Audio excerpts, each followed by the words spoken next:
Today, right? What I was thinking of doing today is because the F&M thing is coming up tonight or today or it's on now or whatever. Yeah, here it is. F&M at home pauper. You can play. You can get some like rares and what have you. But what I was thinking was we can play around with a couple of ideas for decks in this and stuff. But also a bit of Brawl. I haven't played Brawl in a while. Just the odd game here and there online with a couple of friends and. I feel like I could do with brewing a new deck in some way. I'm not sure how, but or with what, but I'd like to brew with something from Ikoria and maybe update some old decks, that kind of stuff as well. Play around with some things. So I'm looking forward to that. So where I figured we'd probably start is we'll probably start with what do we start with? Do I have any pauper decks? I don't think I do. No, I don't. I tend to delete them when they come around because it normally comes around once per set, usually, sometimes twice. So yeah, I don't know. Let's play some Brawl. I like Odd Judith quite a bit. I'll start with this.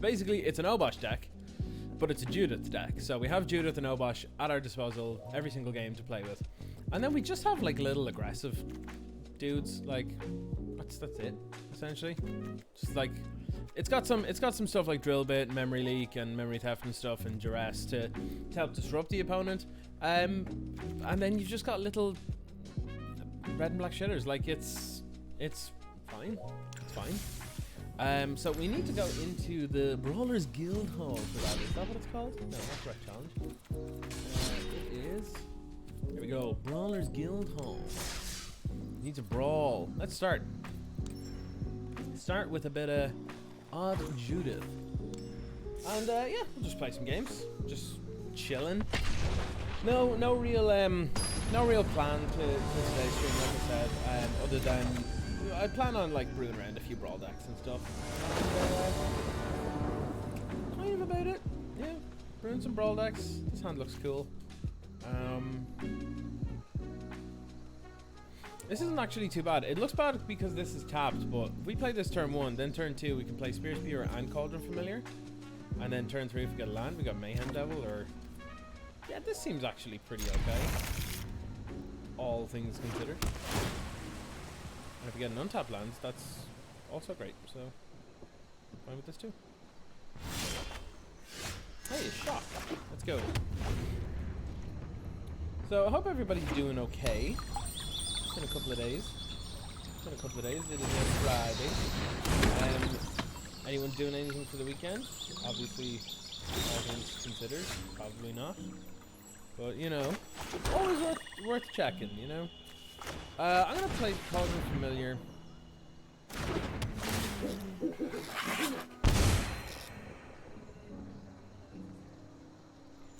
Apparently, arena's real loud. Or I'm low, but that's not likely, so... I'm gonna play a Spear Spewer here. Let's see. Okay, Fable Passage. My camera still looks weird to me. I'm gonna have to fix it. Bear with me.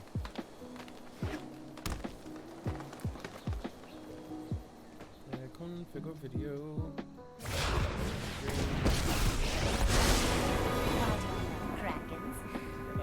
Just can't help. The ocean surges, life thrives. Just a tad. It seems to have slipped, actually. I think that's the main thing. Alright, so, what are we doing? Well, we're not playing anything on 3 because, well... Thanks, Fable Passage.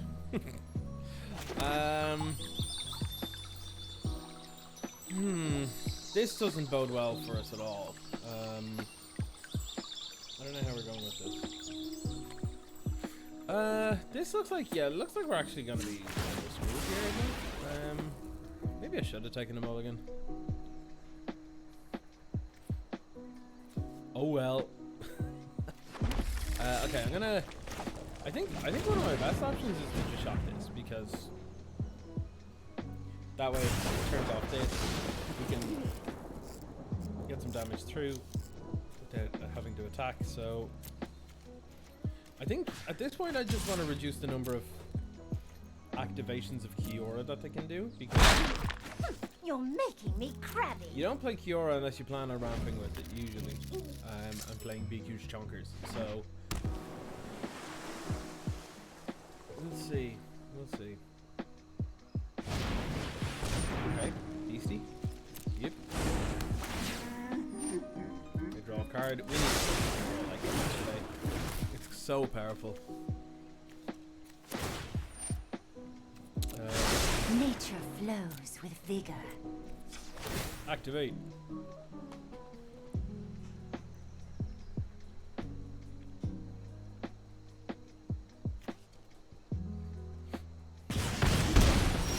What could they be doing? That I needed that to be a land. Okay.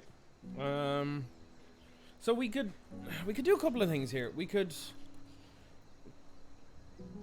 play Judith. That seems loose. We could play Davriel and try to mitigate the card draw that they're getting off Ikoria. Seems not great, all things considered. But don't really have better options here. Like Annex is fine. It'll be a 3/3. It doesn't really do much.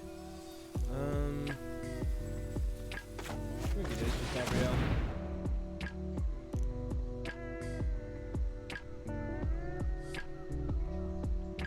I think some of the things in my hand are more powerful. So if they do happen to have counter spells, I think I'd rather bait it with this as well than with something like, you know, a Mayhem Devil. But definitely what Mayhem Devil would result. So Dealing with you would be easier than dealing with demons. So all we need to do now is just not have them play. Oh god, really? I forgot that card is legal in this format. Yep. That's fine. No attacks. Over we go. Goddamn Veil of Summer.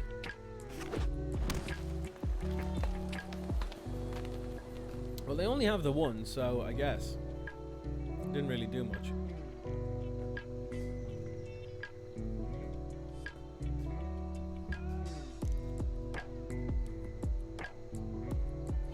Also, if anybody is sitting in the chat at the moment, you'll see the channel pointer there. There are new channel point options available. You can become part of the Unbanned Looting and Modern group. You can make me drink water. You can name my deck. And if you get enough channel points, you can convince me that Teferi Time Raveler is a fun card. So they're all options there for you, if you want to check them out. Oh no. Oh no, this is a big boy. I feel like this is gonna fight something. Yeah. Yeah, how do I kill this? How do I kill this? I don't think I want to bother activating it here. Oh no. Okie dokie. Target this I player. don't think you'll be needing that. Don't think you'd be needing that. Alright, Davriel.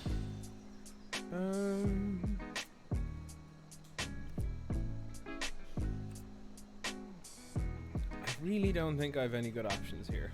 This feels rough.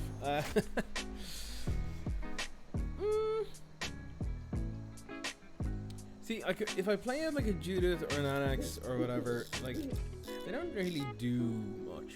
So I think I'm best off actually just playing out this and this. It's not mana efficient necessarily, but it's fine.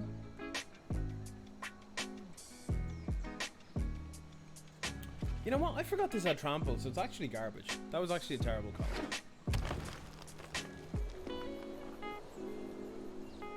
Yeah, that was real bad. Well, you know what they say.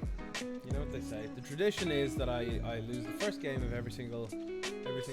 So, as is tradition, it's probably gonna happen again. I'm in no mood to just rando lose creatures for no reason. Time to run. I'm okay with this.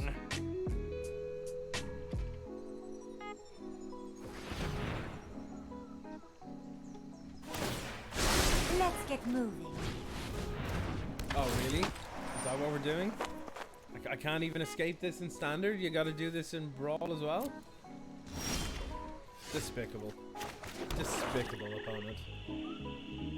Can't believe you've done this. I guess we play Braden Devil? I feel like at this point it's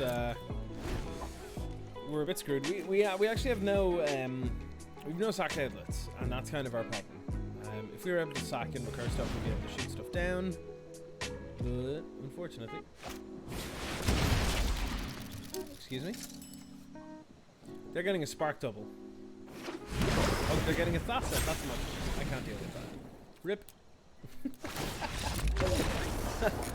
Nah.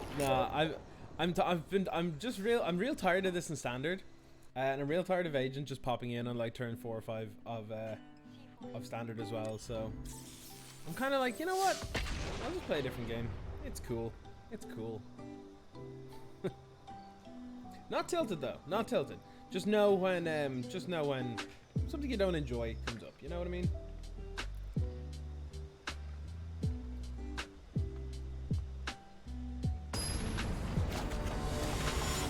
Okay. Really, opponent? That's the name you decided? Okay. I suppose I'll keep it. There's a lot of like 1 and 3 drops, so I'm okay with keeping lands to be able to facilitate double and triple spelling.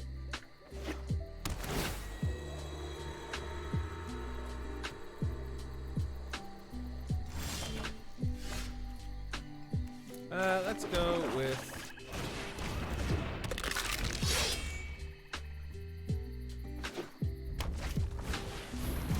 against someone with Obosh and draft.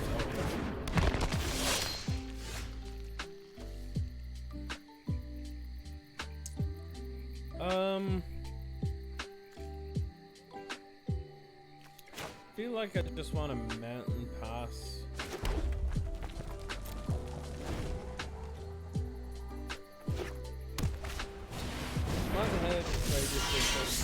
Draw to trap and hit me for 18. Lovely. Lovely. I don't think we're beating this start. This start is nuts.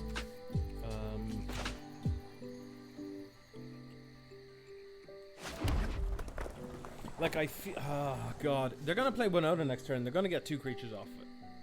So, what's the wording again? Whenever a non-human attacks. These are all non-humans. So, oh god, if we kill, like... It doesn't matter what we kill, they're getting 3 things. I don't like this. No, Anax is Demigod. Legendary enchantment creature, Demigod. So... Yep, doesn't work. I guess if we Judas, we can at least eat a bunch of stuff. I don't know. This feels... We dead.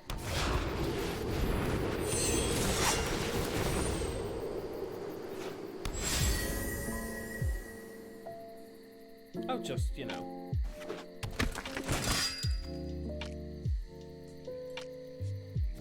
Really? Really? This is turn 4. This is like a guarantee every game as well. Because of the commander.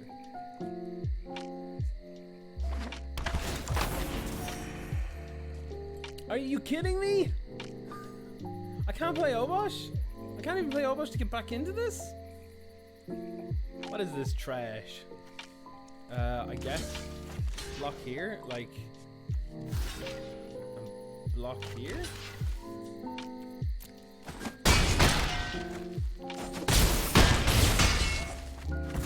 Dear God. At least we got this. Today I learned that any aggro that isn't Winota is just not viable. Cool. Worth pointing out as well, the other creatures that our opponent got there. Inspiring Commander says, whenever a creature with power 2 or less enters the battlefield under your control, you gain a life and draw a card. It's also got Sir Alien the Lion's Claw, which has got a 4/4 first strike, and whenever it attacks other creatures you control get +1/+1 until end of turn. So, what I'm trying to say is, we're super dead. Wow. Oh god.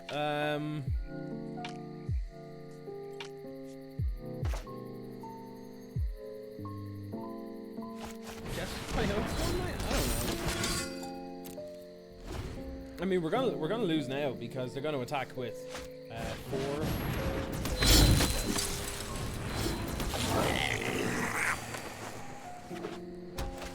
Okay. Here's the thing about it. If you have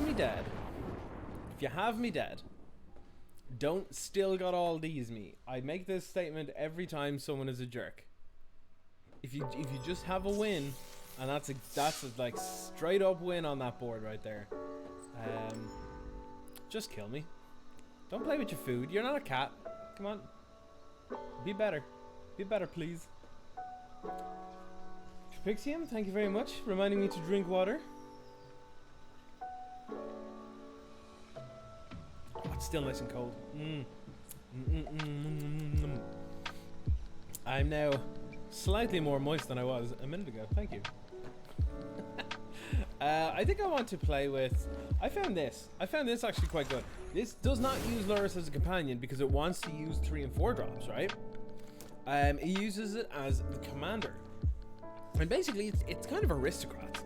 It's just got a bunch of stuff that like dies and you can replay from the graveyard, or stuff like where's it gone? Yeah, like dead weight and stuff. The usual things that you do with Lurrus. But then also, you know, you've got like little creatures and stuff that you don't mind sacrificing to stuff or throwing under the bus because you're just gonna rebuy it, which is quite nice. We're also running stuff like Heliod and Erebos. Then we got Sarah for the scales. Wellstrider, we can now sacrifice things with the Wellstrider, which is quite nice. Banishing Light and Prison Realm. Bastion of Remembrance is huge. This has won me like every single game that it's been played in this deck. So, I'm looking forward to playing this one. So I think I'm gonna go with that. It's pretty straight up. Excuse me. Submit deck. What do you mean the validation failed? What's wrong with it? It's got 60 cards, right? It's got 60 cards. All cards are illegal in the format. It's Brawl. It's telling me it's legal. There's my commander, which is not a companion. I have nothing there. Okay. I would like to choose this deck. Why not? What? Okay, let's try a different deck. Okay, so it seems it's specifically with the Lurrus deck. What could be causing this? What could be causing this? Is there something I'm missing?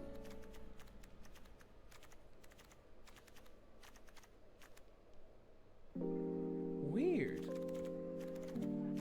Has anyone else experienced this? Like, I have Lurrus as my commander and not companion because it's a legendary creature. So it can be a commander. Bizarre. What is this about? I have all the cards in the deck as well, so it's not a case of needing wild cards. That's really, really weird. Let me try it again.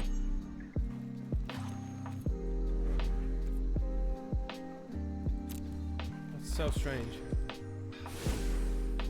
Remove a card, like I'll just remove a swamp.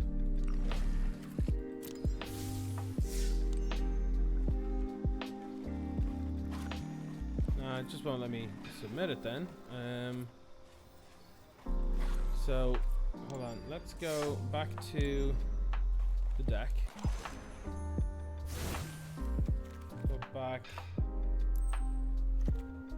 Add it in, try it again. Turn it off, turn it on again. Sounds about right. Alright, so Lurrus, submit deck. What? What happens if, right? What happens if I change the commander from, say, Lurrus to something else that's black-white? Let's say... Sorin.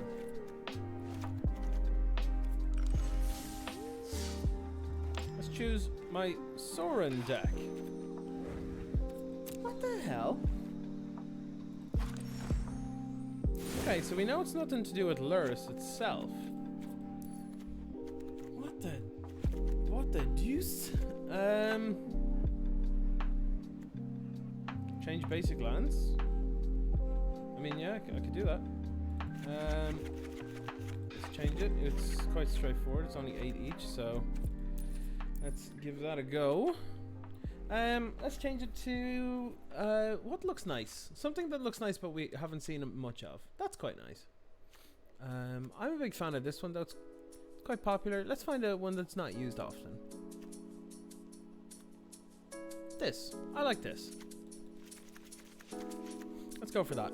And then for the happened before with Mirage Basics. That's weird. Let's go for. I quite like the sort of haunting vibe that you get off these ones. So let's go with. I feel like this one will. Yeah. This one feels closer to black white. I think maybe. I don't know. I could just be talking crap though. So, all right. So we've updated our basics. Let's try it again.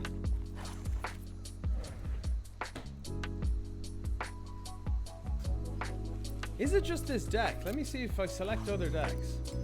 Okay, yeah, Momu's fine. Riel. Yeah, Riel's good. What is it with Sasa maybe? Yep. What is it with this Lurrus deck that's not letting me play? Is there something in here that... No, it couldn't be something that's banned because it will show up both grayed out and in red. So... This is very, very weird.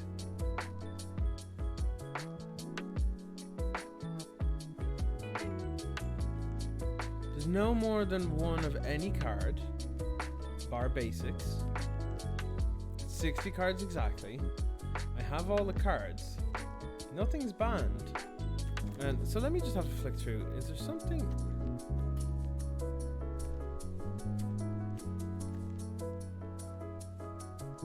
Like, they're all legal in this format. So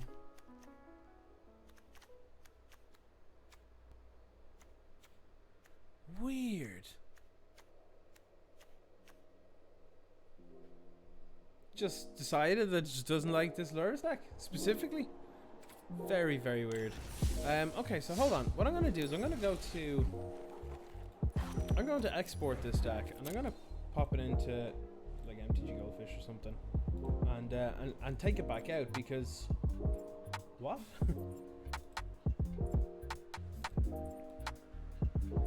This is so strange.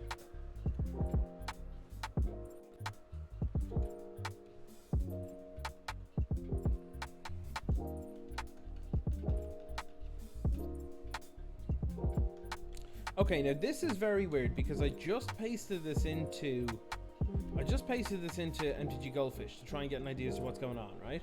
And it showed me that there was a sideboard. Let me just see if I can get that again. Let me just see if I can bring this up again. I don't know why this is, right?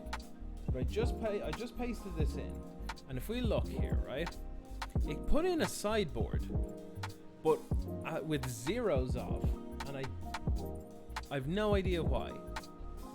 Like, this looks like a weird sideboard for some sort of black-white thing. I don't understand. Like, weird. I don't know what it is. Sorry, you can't see that. Here it is. Here it is. Let me zoom in. Yeah, just down here. It's just... I pasted this in from the export from Arena, and it's giving me a sideboard where I have 7 different cards. And they're all zero ofs. So maybe that has something to do with it. Like if I just delete this and now select all of that again and go to input it. That's so weird. So weird. Let me just do the import on this. Import it. So this is... Okay, so we need to get rid of... Let me make sure this is all right. Yeah, this is all still the same deck, so this is good. So I'm going to delete the other one. call this one Lurus deck.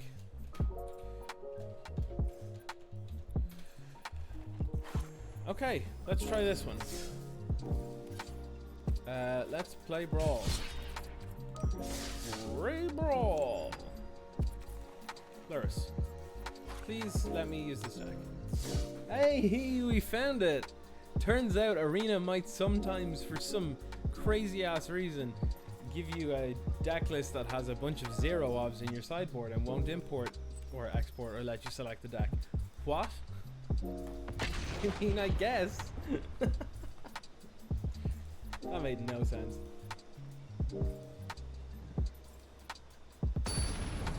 Well, you know what? It's working now, so it's fine. It's fine. No big deal. We're against a bag of mice. Cool.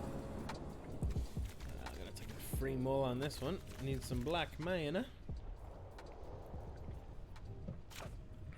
Give me some black mana, please, brother. No, I said please.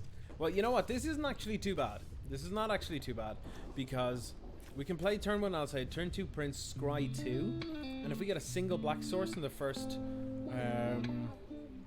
turn 1, turn 2, turn 3, in the first like 5 or 6 cards, then we're kind of golden. So I'm actually fine with this. I'm happy to keep 7, considering we can cast most of it anyway. So now watch as that is going to be famous last words.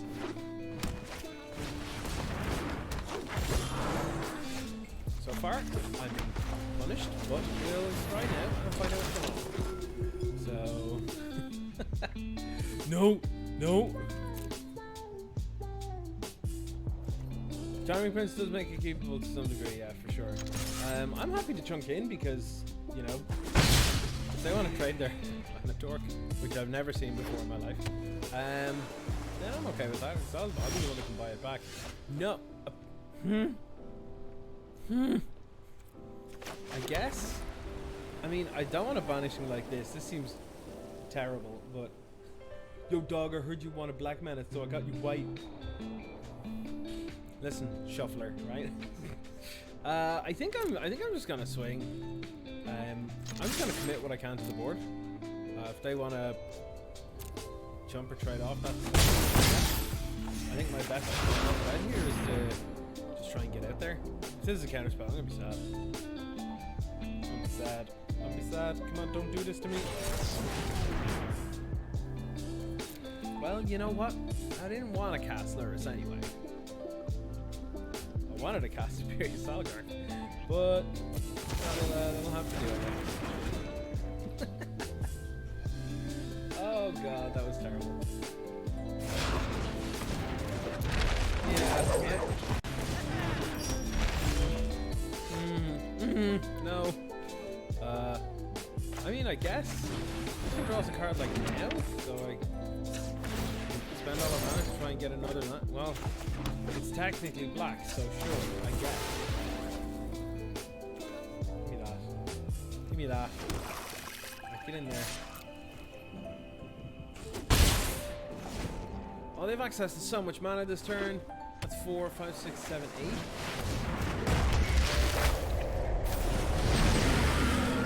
Well, screw me for trying to do normal things in Brawl. Good God, what the hell? I was sitting over here being like, you know what, I'm gonna go have some fun here, do some silly stuff. Nope, that's not allowed anymore. That's not allowed, brother. Okay, so I think I'm just gonna exile this because screw it, I don't want you having it back. Now I can't cast anything. Oh, this sucks. I've got to deal with this. What do I do? What do I do? Oh, I'm dead. I'm so dead.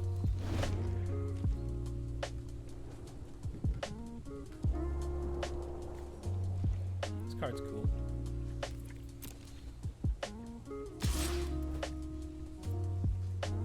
Guess I take it? No, I'll block.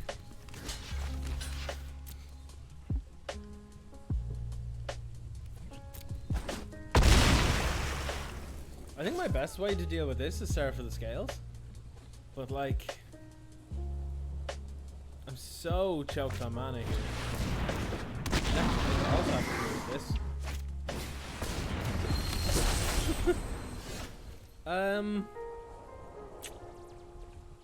Yeah, okay. Oh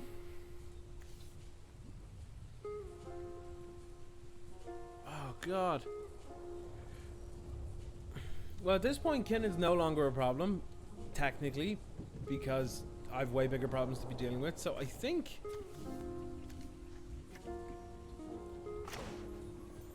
I'm just gonna be mana efficient and use this to get rid of this Watcher. And then, I don't know, do some jumping or something? Jeez. Yeah, I can't say I like this. I cannot say I like this.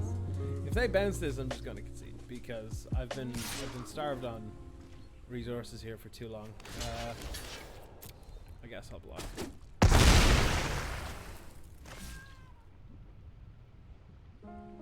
Good thing about this deck is that, you know, I don't really mind too much having to chump things because I'll just bring them back. That's fine. I have a lot of death touchers as well, which I guess I'm not too upset about. Alright, cool. Tap land. Exactly what I did not need for this exact scenario, but hey, look, I'll take it, I guess. Nope, you're useless. Sorry, you don't kill things, so get out of here.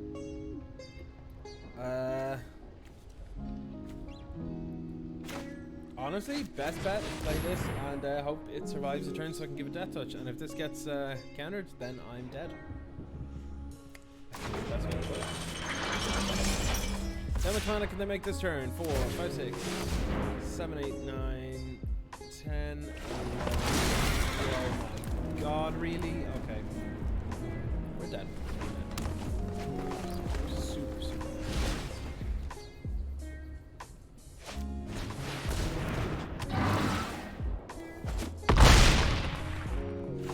Fair to our opponent. They've mangled us quite heavily. So you know what? If they want to start chunking in and killing me quick here, that'd be pretty good.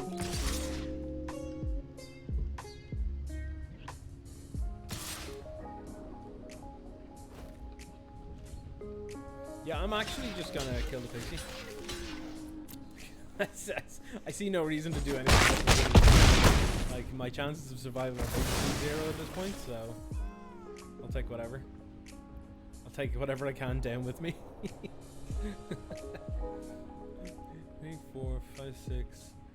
No, they've only got access to 6 mana right now. Pretty sure I'm dead. Yeah, that doesn't make it any easier. I can kill 2 things. I can kill 2 big things, so if I kill the 2 of these, say, then they have access to, that's 8, 9, 10, 11. I mean, I guess.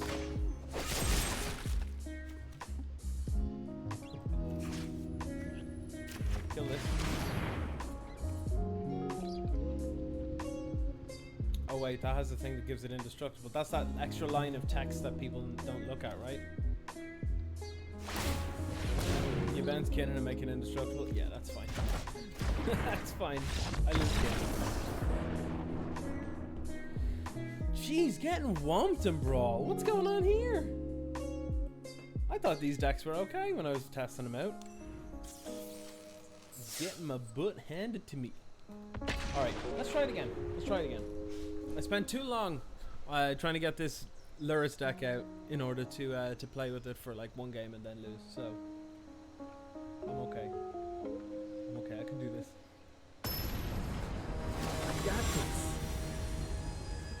Alright, Biroli Bior. Whatever that means.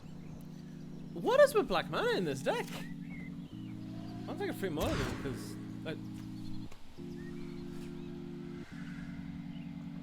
Shuffler! Are you kidding me?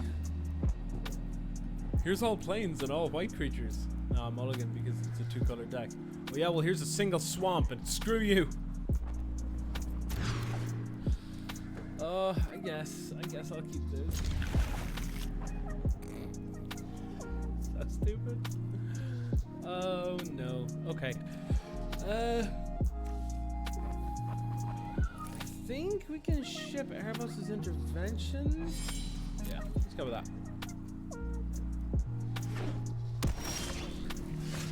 Okay, Temple of Silence. Let's get some scrying going. I'm gonna bottom that because you're not allowed. Over we go. So this tells me it's probably some sort of high value deck, like with a lot of value plays and stuff. This tells me it's Super Friends. So let's play this. See how they feel about it. I mean, they said it like last week on Weekly MTG that they're going to ban this, but just haven't yet for some reason. So I don't know why. Together, we'll create great things, you and I. I don't know. I would expect it to be banned shortly. Okay, what the hell, deck? I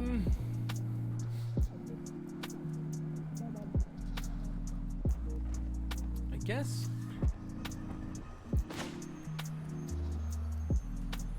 Actually, this is probably the bigger impact, I guess, potentially. Who knows? Who knows? I will craft your demise. Let's see what we got going on.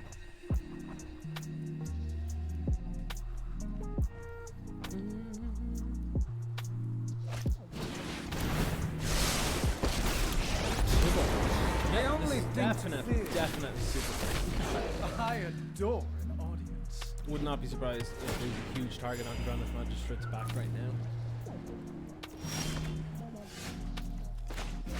Okay, that's a start. I think before it gets out of control, we need to stop that completely. I can live with the other tip, it's not a big deal.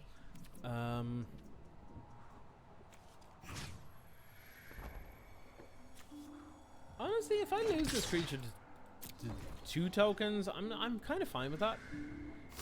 Oh wait, that can sack me. Yeah. Right. Sorry, I'm not paying much attention today, but I mean, it's not like this game expect me to win anything, so.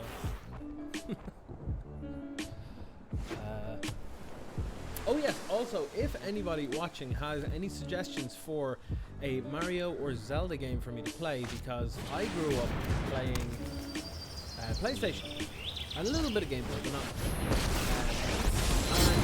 And I have not been able to play a lot of the classics, like, you know, all the Zelda games, all the Mario games and stuff, so I'm going to try and make up for that by, well, trying these games, basically. So if anyone has any suggestions on good ones to pick and try out and play, let me know. It'll obviously be preferably the older ones, so I can, you know, like Game Boy's fine, SNES and stuff kind of era is pretty good. Maybe N64, because I'm going to be doing it on emulators. So I plan to stream them, so I'll be streaming the, you know, the first playthroughs ever of these classic games, which I think it'd be fun. And do I just want to kill something and try and get, like, this is going to be annoying.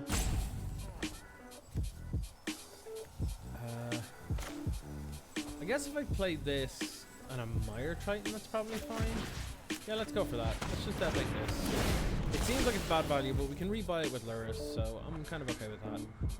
But I don't want to expose Luris just yet. Yeah, that's they should definitely have gone face, right?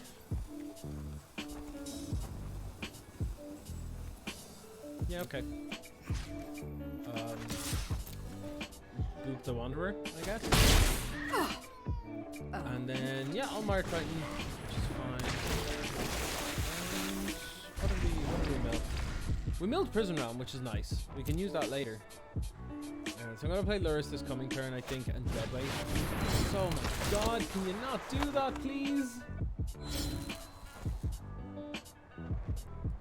Yeah, I was on the fence about this card and whether it's actually the problem, and it's 100% the problem.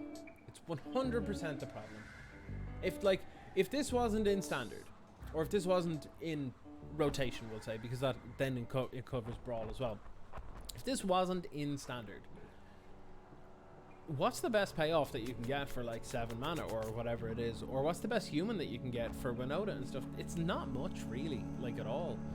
Jeez, what am I doing with that though? That's locked me out of Luris now, which is not something I was expecting.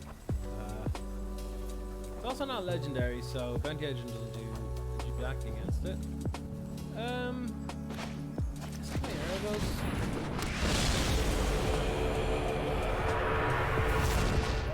No attacks, I suppose. If they land Atasa here, by the way, I will definitely be scooping. There are a few things in formats that will cause me to auto-concede, and auto-concede is if you have an Agent of Treachery, locked me out of playing something, and then you have Atasa to blink it to further lock up the game. It's fine. I can't recover. I accept the fact that you've got me. That's fine.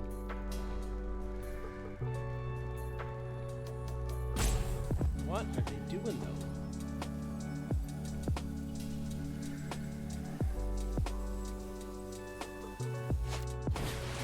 Midnight Clock. Midnight Clock's a great card. I really like this card. I don't think this is... That which appears I don't think this is is merely the result of practice. Now, the problem here is that we have to kill this before we can do any damage to anything. That sucks. So...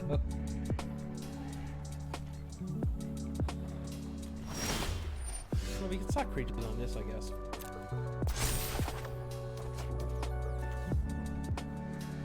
This doesn't do anything either, so... Death Touch is basically ineffective at this point because Wanderer has locked us up. So... I'm trying to figure out if there's actually a way out of this game. So I can't play my commander, I can't damage creatures, I can't damage or take care of the thing that's preventing all the damage. Am I just locked out? Am I just locked out?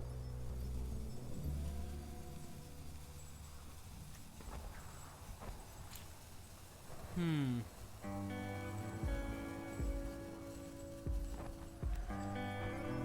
guess I can activate to kill this. And I'll sack this. That'll let me place you on the draw card. I don't know how we get out of this though. Oh, the planes anyway.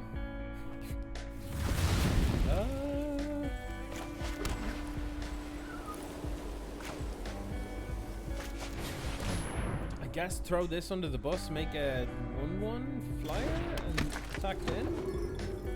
This feels super, super loose.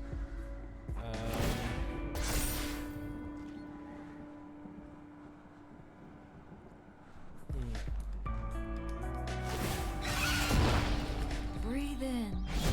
Exhale. Also, I have to stop Narsa from ultimating, which is next turn as well.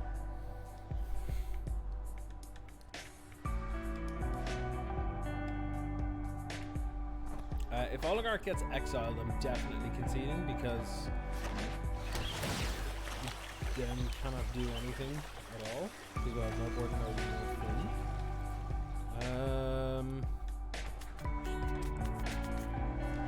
I'm surprised at how quickly we got locked out of this.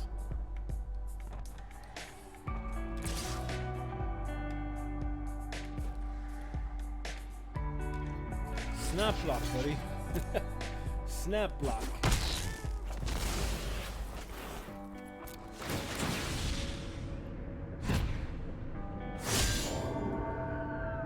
I'm also going to pay 2 draw cards, yeah, for sure.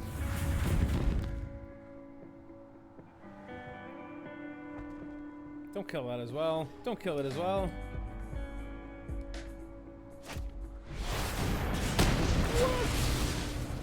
What? That was effective. Well, obviously it was effective. Like, jeez. Jeez. Alright, yep. You got your midnight clock trigger. Holy hell. Yeah. Yeah, no, we can't really do anything here. this and this. And that's about it.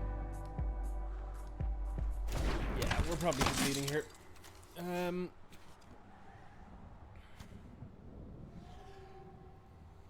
Even with 2 creatures, we can't kill something with 3 toughness with Erebos, which is pretty rough. I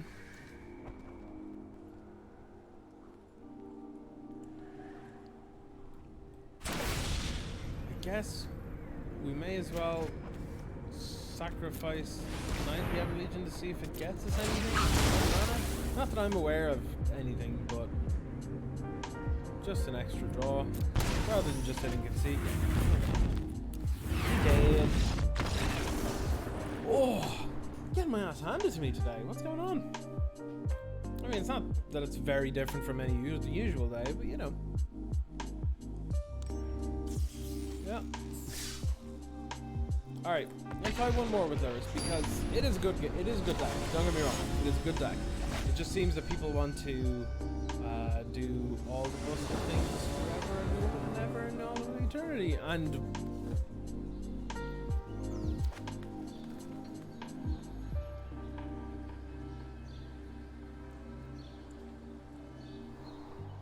why? Why? Watch. 10 out of 10 definitely is gonna happen. It's gonna be reversed if I hit mulligan now. No, it's just pretty much the same. Okay. I mean, I guess I keep it. I can at least cast Stonecoat Serpent and Timber it. But watch. This is definitely gonna mess me over now. This, realistically, like if I was being serious and actually trying to play the game like effectively and efficiently and stuff, I would not have kept that. I would have multi. But that's not what I do. So committing to the board, nice and hard. In before Teferi comes down like right now.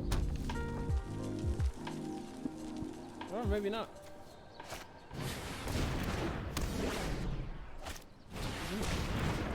Excuse me? Did they make Niv Mizzet Gates? What is this? I'm on board. Gimme. Let's make Niv Mizzet Gates after this. I'm on board. I can't cast anything.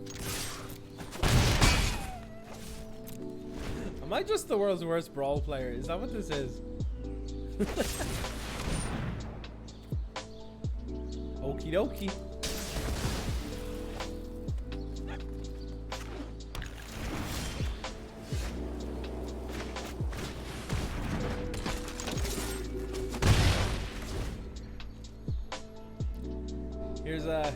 Here's proof that you should never keep sketchy keeps. Or obvious molds, because that's kind of what they were.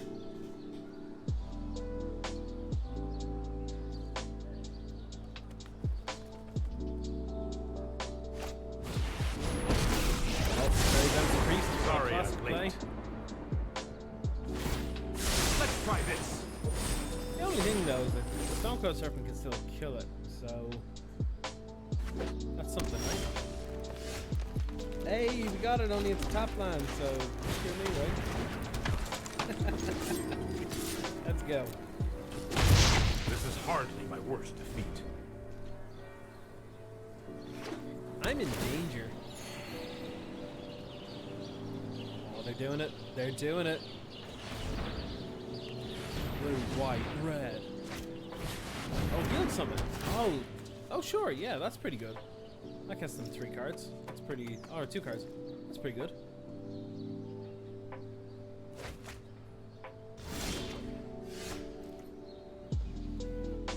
Alright, let's see. What can we do here? Neither of these are legendary, so unfortunately, Bounty Agent doesn't do much. I could play. I could play. Tide Taker.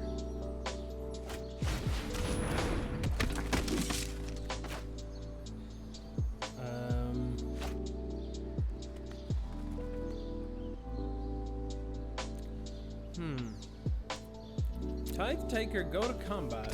Hit with this.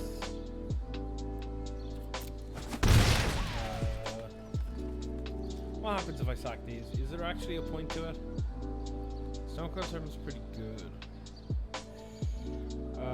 Yeah, you know what I'm gonna do? I'm going to target you, and then I'm gonna sacrifice these. After that's gonna happen. Draw a card, make 2 mana. So now I've got 4 mana available. So what I could do is I could go Plains,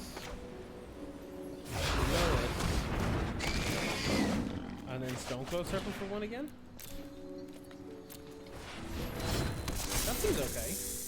That was a reasonable sort of value turn, right? Whatever, man. Whatever. Guy is rad. Oh, you're kidding me. Alright. Alright, well, you know what? Fair. Let's go with... let's go with Bounty Agent. I have to deal with that, otherwise they lose their Niv, so that's kind of cool. Then I'm going to play... I'll try and get untapped. I'm Tomalek. Titanic Ultimatum, welcome along, bud. Brawl today. Yes, playing a little bit of Brawl, getting manhandled right now, getting absolutely bodied. Just people playing like ridiculously broken things that I was not expecting, to be honest. I expected Brawl to be a bit of fun, as it usually is. But, no. The regrets of the dead. Okay, makes sense why they would do that. Get this stuff out of the way so that they can safely play their Niv. Yes, that's fine. I'm going to draw a card. I'm going to despark this. Or, do I want to despark it? Or do I want a Prison Realm? I think I want a Prison Realm. No, I think I want to despark it because I think I want to hold on to the Prison Realm for the likes of Niv instead. Because that would be... A Niv coming back if they blew up like a Prison Realm would be less difficult than an Ashiok coming back. Titanic Ultimatum, thank you very much for the sub. Welcome along, buddy. Yeah, I think I'm just going to despark. And then I'm going to Banishing Light. I think the Guild Summit. I don't want them to have an additional card draw engine. Like the phases of the moon, life waxes. Cool, cameos. A Nightmare in this I one. have learned much Morphi, yeah, from blow, my Banishing Light. ancestors. Gotta love it. Yeah. This must die, like yesterday. So, here, I think we have to definitely deal with this. Welcome along, Happy Smasher. How are you doing? I will not stand for do such I want violence. another Plains? I don't think I need it.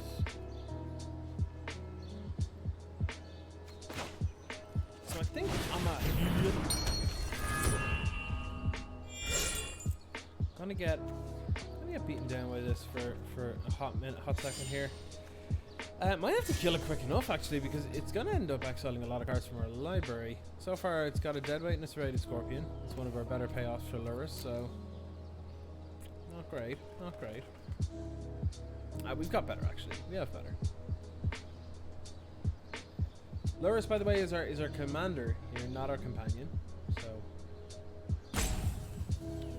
because I wanted to be able to play things like Heliod and Prison Realm and Bastion of Remembrance. This is my main difficulty with playing against. Oh god, what are we doing? I guess this doesn't do much by itself. Playing against the likes of Niv decks, every single card in their deck is basically haymaker after haymaker after haymaker, and if you somehow manage to grind out an entire hand's worth, they just get another hand. So it's rough. It's real rough.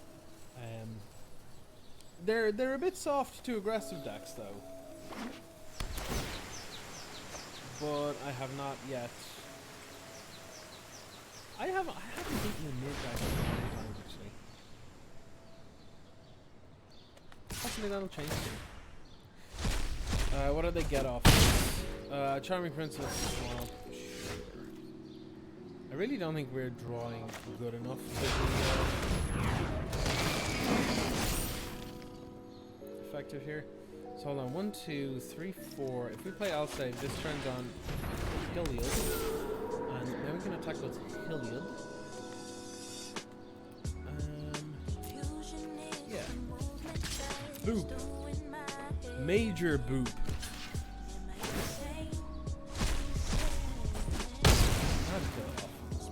Had to kill it off. I guess I played this from the bin for 0. I don't think it does anything. But we did it. We got our value. Got our value.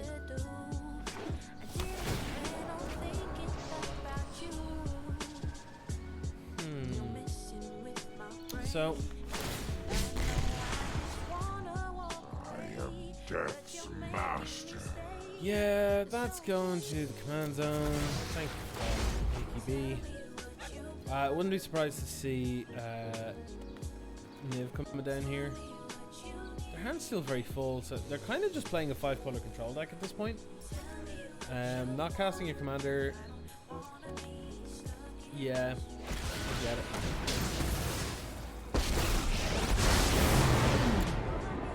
Yeah, I'm gonna take action on that. I'm gonna go get a swamp. Oh, we're getting ripped up here. Torn asunder. They're getting back Death Sprout. Sure. No tail should They be can now discarded. kill whatever they want. Lantern. Yes. Yeah, their mana is perfect. Sure. I'll draw a card though. Oh, yeah.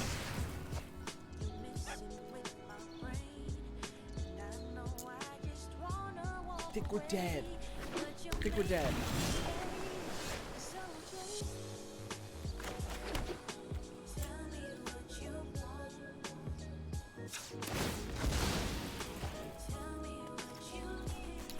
Planes, I guess.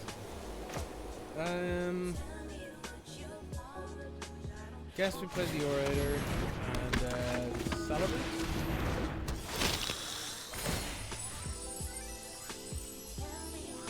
Put a counter on Orator, I guess. The thing is here, we're gonna have to find a way to kill both of those planeswalkers in one turn. Which I don't think we're going to be able to do, because if we don't kill Tamio at the same time as killing Nikki B, you just minus Tamio. Get rid of planes. My schemes are never ending.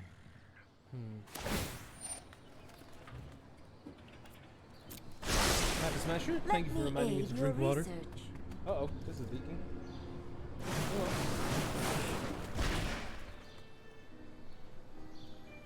They named Time Wipe, but didn't get it. How unfortunate. Yeah, so we're in a lot of trouble here. Where do we do this? Improbable Alliance, really? Okay. You got it. Fine. You got it. How many cards they get? 6? 4? They got an Ashiok, a Time Wipe, Faeburrow Elder, and a Casualties Wars. 4? They're good gaming me like it's over. I know it is, but that's rude. You shouldn't do that. It's rude. Very rude. Oh, redeem drink water again. Oh no, this is gonna go badly, isn't it? All right, let's see what we can do with the Woe Strider. I don't think we can do much with this, but I guess we try.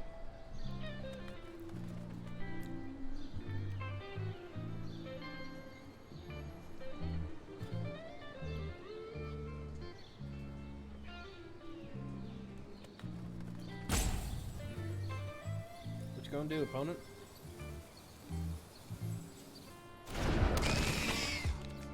Okay, we gain some life, we do some things, we put some counters on Delios. I'm kind of okay with this. Like, I feel like if we just chunk up this Orator, it might be okay. Because it's going to get some more stuff here, and it's going to turn into a 5-5, which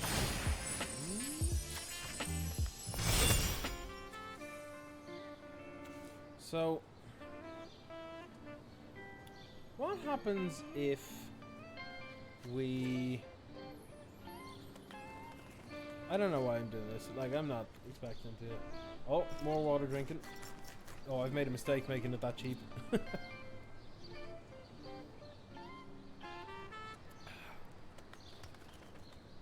Yeah, I'm pretty sure I'm dead. Pretty sure I'm dead. Let's just leave them at it. Let's just leave them at it. Yeah, that's fair. Okay, so maybe Luris isn't all that good. But you know what? I've got another deck. What other decks have I got? I really like my Mowu one. This is like my big dumb Timmy deck, where you just play big dumb Timmy things. Big, huge, chonkin creatures, particularly Mowu, who's a big old chonker. Oh my god, more water. Oh jeez, I'm gonna have to put a limit on this at some point. I'm very hydrated. Yeah, like, look, there's big things like Questing Beast. It has a lot of counters. Like, you have Renata to give it additional counters. You got Nida's Forerunner to give all the things that you get counters on. Trample. You got Yorvo. You got Crystalline Giant.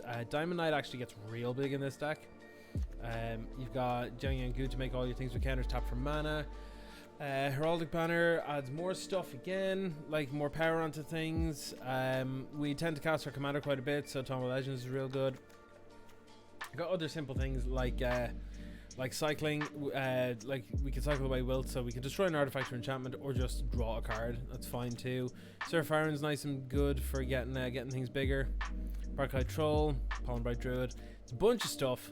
The main thing is putting counters on Mowu and chunking in with this absolute good boy. So I think I'll play with this for a bit. Oh my god, more water again. Jesus. Okay, yeah, I'm upping that to 200. I'm upping that to 200. I'm putting a limit of like 10 a day as well. Ravenous Penguin. Wait, I didn't change the deck, did I? Oh, I'm a dum-dum. I didn't change the deck. I literally just opened the deck and went, okay, that's a deck. I guess I'll play one more with Luris, sure. This looks like a reasonable hand. It's only after I've given up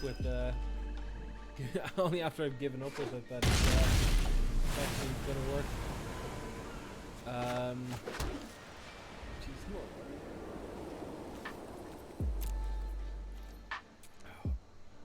Actually starting to run low. Get in with my little angry boy.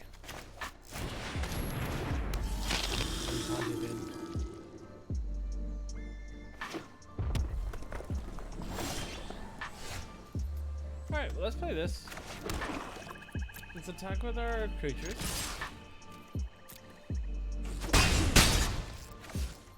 I'm not compelled to do much else here. I feel like playing Luris is a bit of a silly move here, because I can't get some immediate value off it, so I think I'm going to wait. I feel like this should be a Myers Grasp as well, just because a bunch of things have 3 toughness compared to 2 toughness. Like, I don't know, Kaikar maybe? That doesn't do anything. Yeah, sure, let's go. Okay, I'm gonna play this. I'm gonna chunk in, do a bit of damage. Play a Rebo.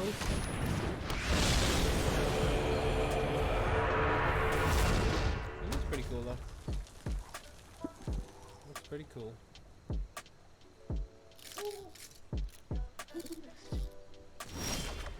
Alright. Now what? I guess attack? Hey, +1 to unban looting. Thank you, Happy Smasher. Good to know that we got some solidarity. We need to find ways to unban looting. I miss that card so much. I miss that card so much. 1, 2, 3, 4. I was just doing some maths and just realized I would have done some stuff here, but it's not that big of a deal. Am I okay with this? I think I'm okay with this. I should have played Falmar Knight first, to be honest.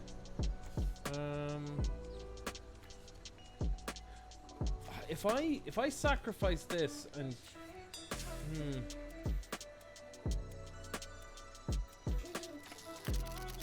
I'm gonna try this. I'm gonna target this creature, submit 1, sacrifice another creature. It dies. I get to draw a card, and hopefully they're like dominant whiffs, which means I can't cast something. Yes, nailed it. All right, so this will go out. Guess we play the Falmar Knight.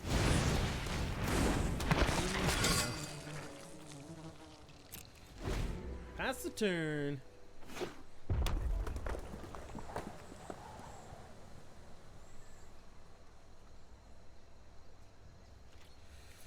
Okay, attackers. I'm gonna crack this. Get a planes. Get a planes. Over there. There we go. My turn. That's not a bad draw. Okay, so let's play Blue Roost.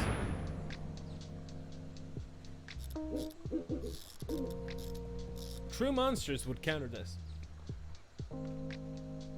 Just so you know.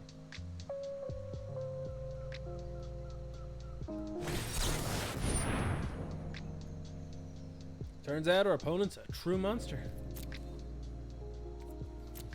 Pay 4. No. How about no though? I'm okay with this. Let's go and get some damage in. I got Stone Cold Serpent for 2.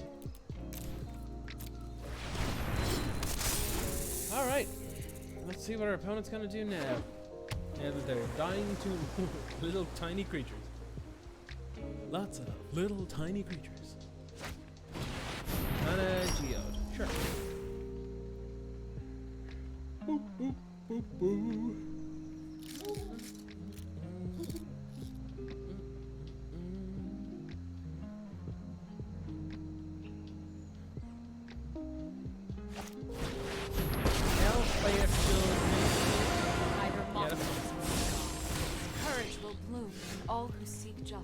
That's fine, because I don't want it to go into the graveyard anyway, so I'll probably like kill it with something. I could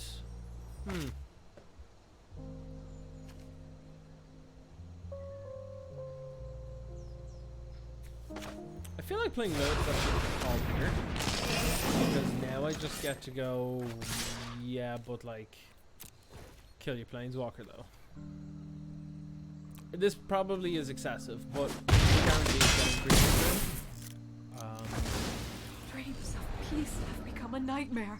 I could probably have like spent a few minutes thinking about what the best way to do everything there was, but God damn. Oh, got him. Alright, well you know what? I'll just draw a bunch of cards, that's fine. Yeah, I'll take it. They're not a very fast deck, they're a controlling deck, so I don't really care too much about my life total.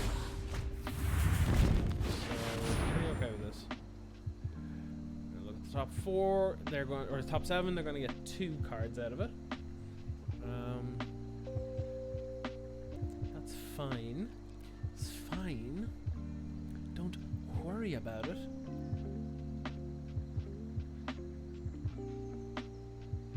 If they didn't have Mana Geode out, I would consider Prison Realming the Lantern to really screw their mana, but I think...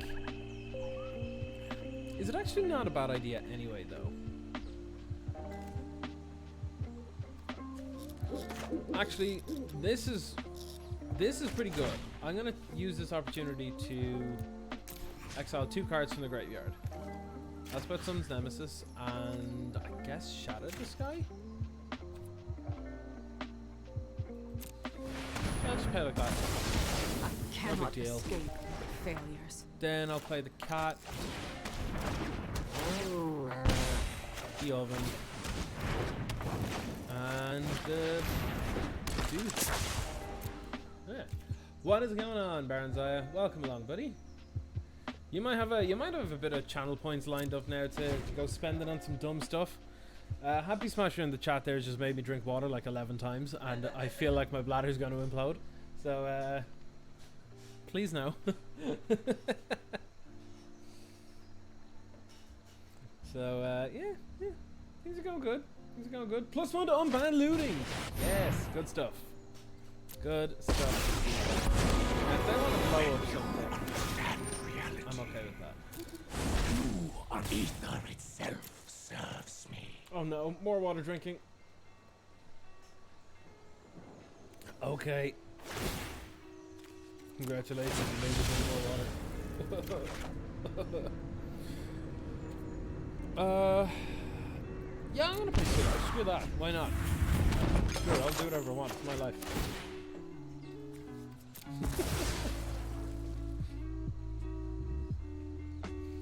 If anyone has suggestions of what to add to, of what to add for like channel rewards and stuff for the channel points, or even what to name them, because we can name them. We can name them. You'll unban looting by yourself at this rate. I really want to know how much you have. You're probably closest to convincing me that Teferi's a good card. I think I'm gonna Prison Realm Looting, which is flavor failed, but like whatever. 10,000, Jesus. That's pretty cool.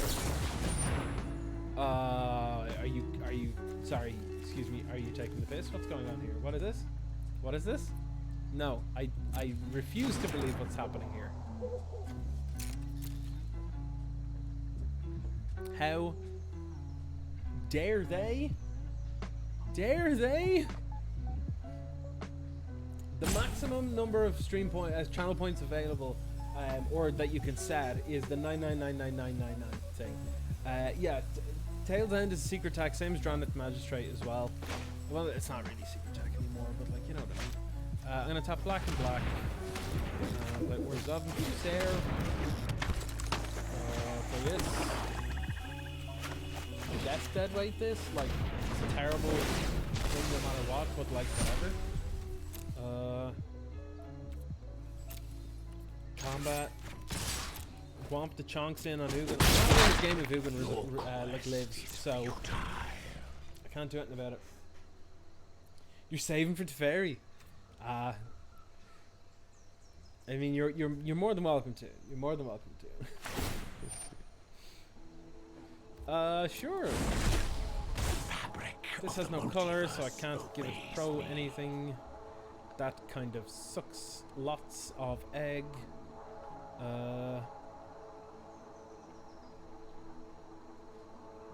But yeah, if there are other things that people want to suggest for the channel points, like, go right ahead. Go right ahead.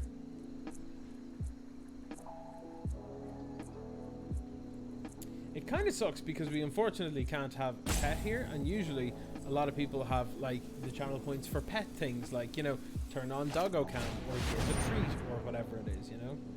But oh, does this whiff it? Does this whiff it? If this whiffs it, I'm gonna be very happy. That's also not a bad top deck, so I'll keep it. Oh, they still get it anyway. God damn it. I thought it was all part of the... Oh yeah, because it tries to resolve as much as it can when there's multiple things on the card. Okay. Yeah. I will select this. I'll pay the life again, I think.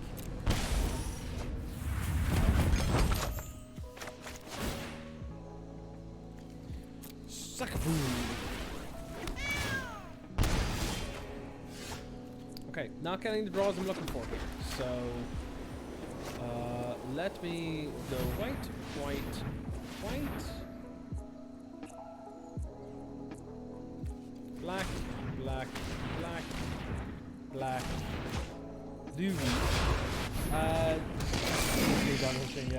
Random science fact from land. That could be a thing for as long as she's here. Like, obviously, when pandemic is done, we won't be able to get random science facts from land, unfortunately. We should be, you know, working on it.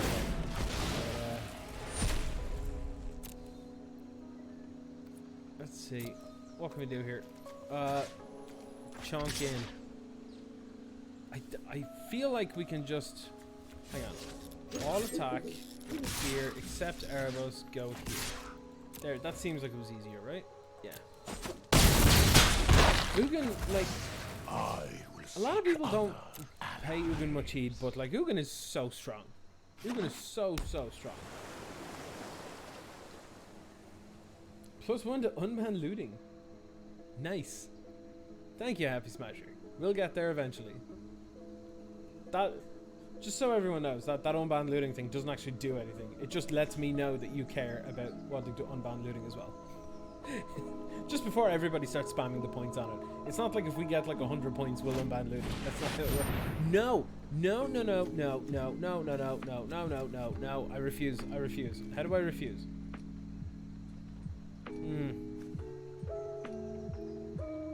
Okay, I'm gonna have to sack Luris here because, yeah. Command zone, please. This is so rough. Jeez, I'm just getting dead around the shop today. I don't know what's happening. Combat, attack. I'm gonna think of some ideas for the banter while you edit the video. Ooh. Good. Confusing, I suppose. But I kind of wanted like a no button, just to be like, no. How do I do this?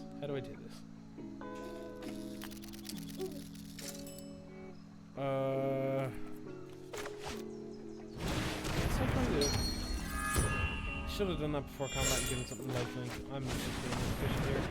As often as it is, are you here for that? Cure deck to make something kind of that spell? Yeah. Like, don't get me wrong. Like, if you remember, there was a time when I would massively manipulate people for like 1 billion in the Gates deck back in Ravnica Legion Standard.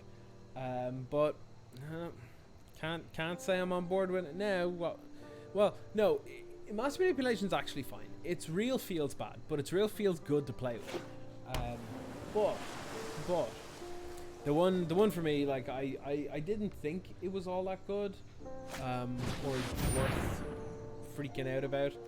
But honestly, it's just the Agent of Treachery is just it's just game over. Like our opponent is playing some dumb like Jeskai control deck here.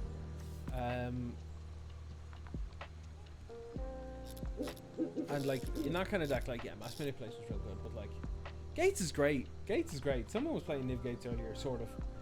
So close to being done with this project in the last few days of working hard. Yeah, it's always the polished stuff as well. Like the stuff to like, you know, getting it 80% of the way there takes like 20% of the work.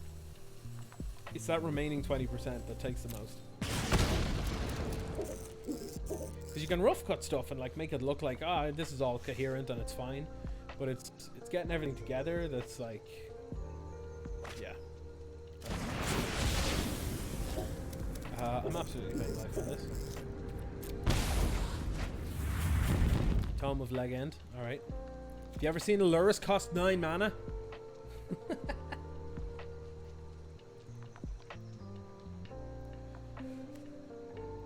It's a big cat. It's a big cat.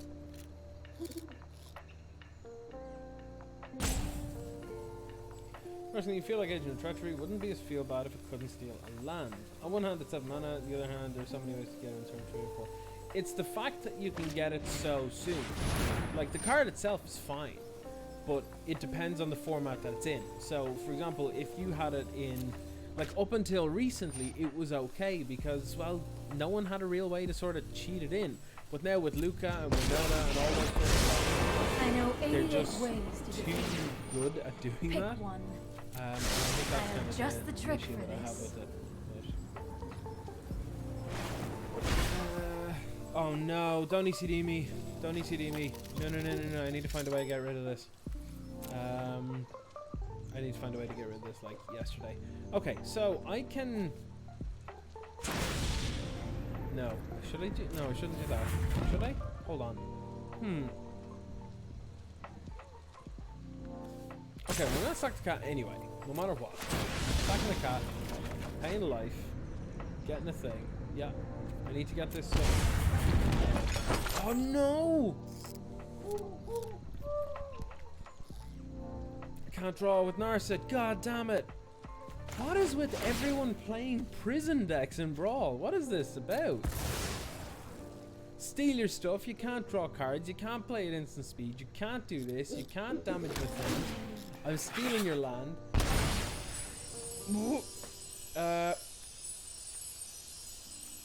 Will I just make a chunky cat? I might make a chunky cat. No, I'm gonna put her on the oligarch. And then I'm going to hit this, I guess. I'm gonna sack the... Wait, does this do anything? No, it doesn't do anything. That's great. My turn. Banishing Light. Get banished. Ish. If this gets countered, I'm hard conceding. Like, super fast hard conceding. Okay, so... What's my out here? What's my out? How do I not lose? Wait, 1, 2, 3, 4, 5, 6, 7, 8, 9. Was it to just play Lurrus and attack? Oh, would that have done it? I think I need to get rid of this or I'll get buried, but then I can't kill Narset this turn.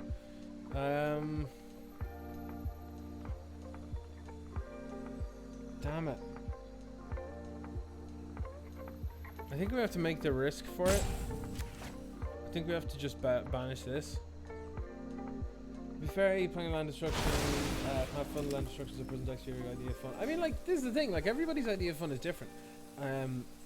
But I think the ones that should be, like, competitively viable should be the ones that the majority will see as fun. Like, I'm totally down for prison decks existing, but, like Efra was saying on Twitter the other day, like, have things that are, like, super powerful but inconsistent. As, like, cool, weird, janky things or whatever. Like that, like prison decks and stuff. I should stop talking while I have things out here. I'm just gonna go ahead and do the dumb thing, and I'm just gonna swing all of these at Narset. I've lost 2 cards now because of Narset. I shall miss your company. Oh, that was real bad. Should have activated Heliod as well. I've made a million mistakes here. Millions of mistakes. Could make this oligarch pretty big though.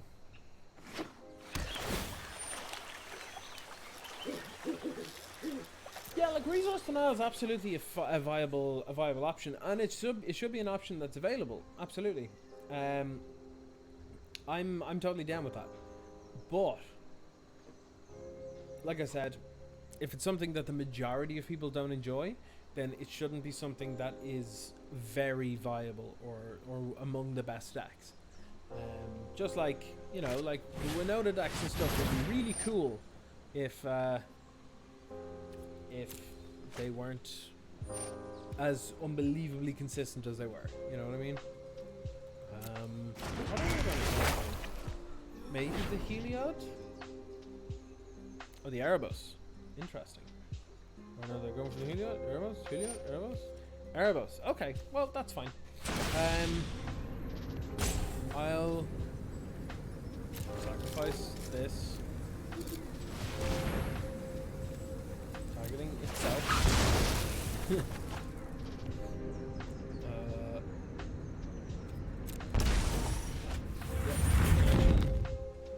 Sure thing. That resolves. Whatevs. Finally playing their commander for the first time in about 5 million years. Actually, first time. More through and through. Personally, like to win out of decks. Finally, get a commander or what you do what you do. I'm not talking about commander. Like if you play that kind of thing in commander, that's fine. That's totally cool, and I'd say it would be a really sweet commander. I'm talking about in standard, where it's incredibly consistent to hit multiple Agent of Treacheries on turn 3 or 4, and you just auto lose, and it feels so terrible to lose to a bunch of like 1/1s and 2/2s. Just swing it in. So yeah, I knew I'd say this at some point, but standard is borked, everybody. Standard is borked again, which is not unusual because it borks itself like multiple times a set. So it's ruined. It's ruined. I used to love it.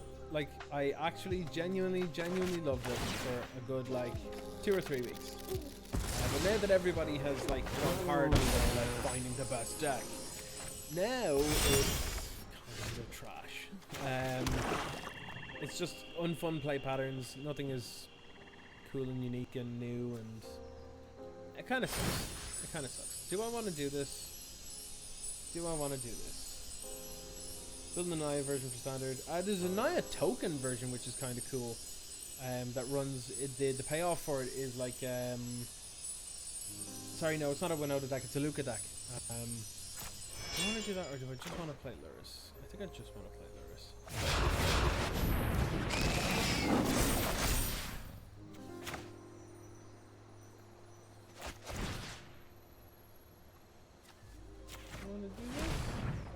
How did I get the trophy as a pet?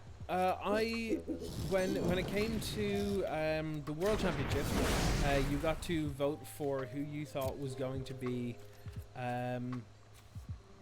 the World Champion, and my vote went to Paulo Vitor Damarosa because he is probably one of the greatest players of all time, and he won. And as a result of me putting the bet or whatever, the guess, whatever way, what you want to put to make it sound like it's not betting, they were like, "Oh, congratulations! You got a promo pack, and you got this." And it was cool. Yeah, Naya Luke is cool because it runs just basically a bunch of tokens and stuff. And the payoff for Luca there is like Endrace Forerunners. That's sweet. That's pretty sweet. I really hope I get to beat this opponent here because, gotta say, tired of losing. I'm on for an hour and 40 minutes and I still haven't won a game, so I'd love for that to change here. I would love for that to change. What I'm going to do after this game is I'm going to play one game with Movu, and then we're going to build a couple of Pauper decks for the Standard Pauper event. Your friend won too because she met him and thought he was lovely, so voted because she wanted him to win. She only got into Magic recently. Well, you know what? That's as good a reason as any. PVDDR is really, really nice. Absolutely lovely. Screw you, Chandra. You're like the only card that could have gotten me away from winning this. She's got to wipe the board here, isn't she? Oh no, she can't kill everything. She can't kill everything. That's fine. That is fine. I know who I am. But they might have and another. No one is telling me what to do. I remember when at the start of the year, before the Rona kicked in, we were over in Belgium for GP or for what's it called Magic Fest Brussels, and saw PVDDR at the. I was chatting to James and stuff. He was up at the what's it called? Do they know how indestructible works? I wonder. I've got a burning desire. Let me to just finish oops my you. opponent, because they've been oopsing me repeatedly when I make silly little mistakes. So,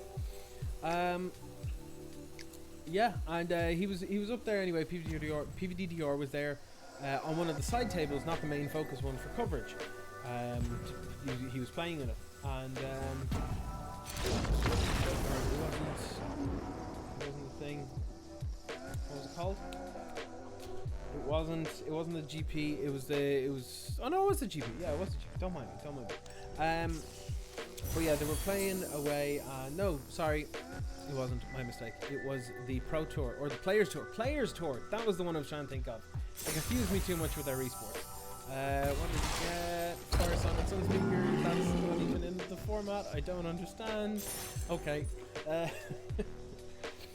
And yeah, so he was there anyway, and the the main match had finished, and he was asked to move over to the main one, and he was like, okay, sure, we'll move over to the main one, because they were yet to start their match. And just as they were about to start, there was another minute or two before coverage was coming back or whatever, and he stopped the judge and was like, judge, is it okay if I use my phone for a moment? He was like, yeah, sure. And he was like, okay, good, because I just wanted to text my mum and let her know that I was going to be on coverage. I was like, you're a good boy.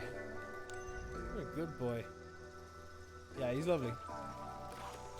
Real down to earth, like literally one of the greatest players in the entire planet, and he's just like, I mean, sure, I'm nice, I guess. I'm good at what I do. I suppose he doesn't have that LSV energy off him. You know what I mean? Now, don't get me wrong. I don't fault LSV for being a cocky shit either, because, well, he can be. He's also one of the greatest players of all time. But you know, there's something less endearing about knowing you're the best, acting like you're the best. You know what I mean? So yeah. take from that what you will. No, LSV is a good dude as well. To be fair, I can't really fault actually most people that are well known in Magic. I can't really fault most of them. There are one or two that I can, but not many. Not many.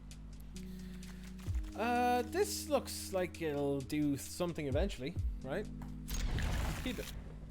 Start with this little gingerbread Kevin. Half the time in this deck is just half a forest, considering pulling it out. Okay.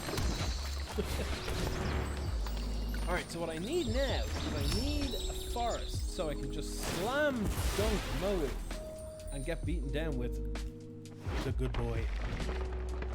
Actual best wolf. He just takes your private Twitter account. Baron's Eye, thank you. Thank you. I need to drink water, you're right. Alright, well look, that worked. So let's just play our good old Chonkster.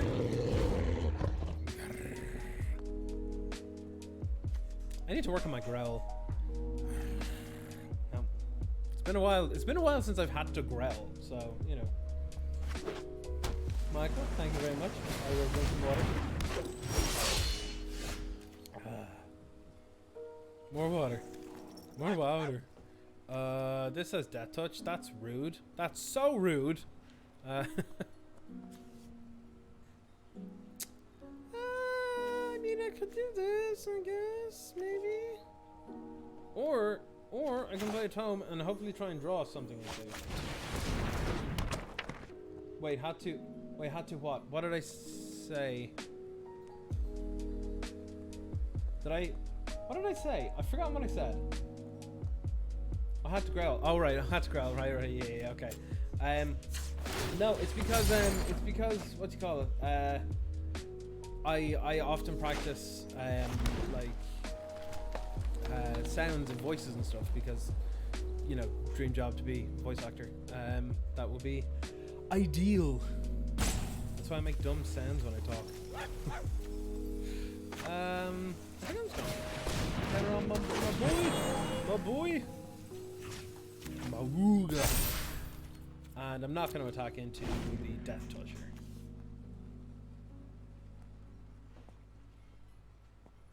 Now, please don't just hit Maru with a removal spell. That would be very rude. Zero. Still, as it reaches 7. Good to see. Do I run a Nozalith in this? Of course I do. Of course I do. That was the first. It was the first update that I made in this. So what do I want to do here? Do I want to just get down a bunch of random crap and just go from there? I'm gonna try to further and get my land for the turn. I think this is probably fine. Yeah, let's go with that. Not a Grey Henge, 2 cards you immediately think of from yeah, both are in here. Don't worry, both are in here. This thing is a nightmare. How do I get rid of it? Alright, opponent. Don't make me mute you. Alright, screw it. Come on. Kill the dog. Be that person. Be the person that killed the dog. You did that. You did that, opponent. I'm gonna nice them.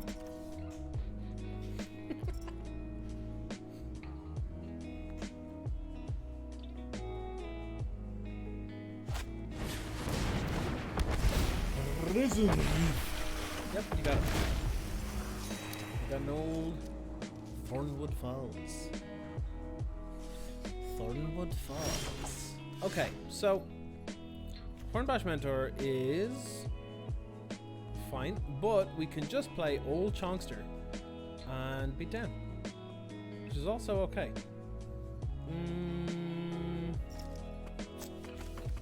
What do I want to do? I think I want to have this as a setup. So I'm going to play Diamond Knight. I'm going to name Green. He's going to start getting big quickly. Hornbash Mentor. Green gets +1/+1 counter. Trample on this big boy. And then attack with both of these. Because if they want to trade Risen Reef for a Fertile, I'm on board. Oh, C-Dash Rocks? You sicken me. You sicken me, opponent. Alright, so it's Team or Mutate for sure then. Okay. Have I played Reanimator? Depending on the format, yes. Most formats, it's not viable, unfortunately. Most formats, it's not viable. Like, it's not viable in Standard. It's not viable in Historic. Unless they release something new this week today. Not viable in Modern. It's pretty much, it's Legacy and Pauper is where it's closest to viable, I guess, is the best way to put it. And they're fun in both of those, so I feel like I need to be hitting land drops here instead of doing anything of real note. You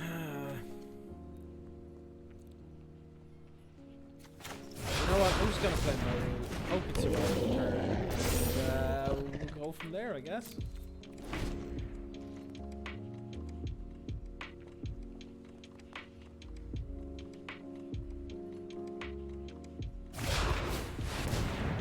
Luna, but make this a massive chonkster.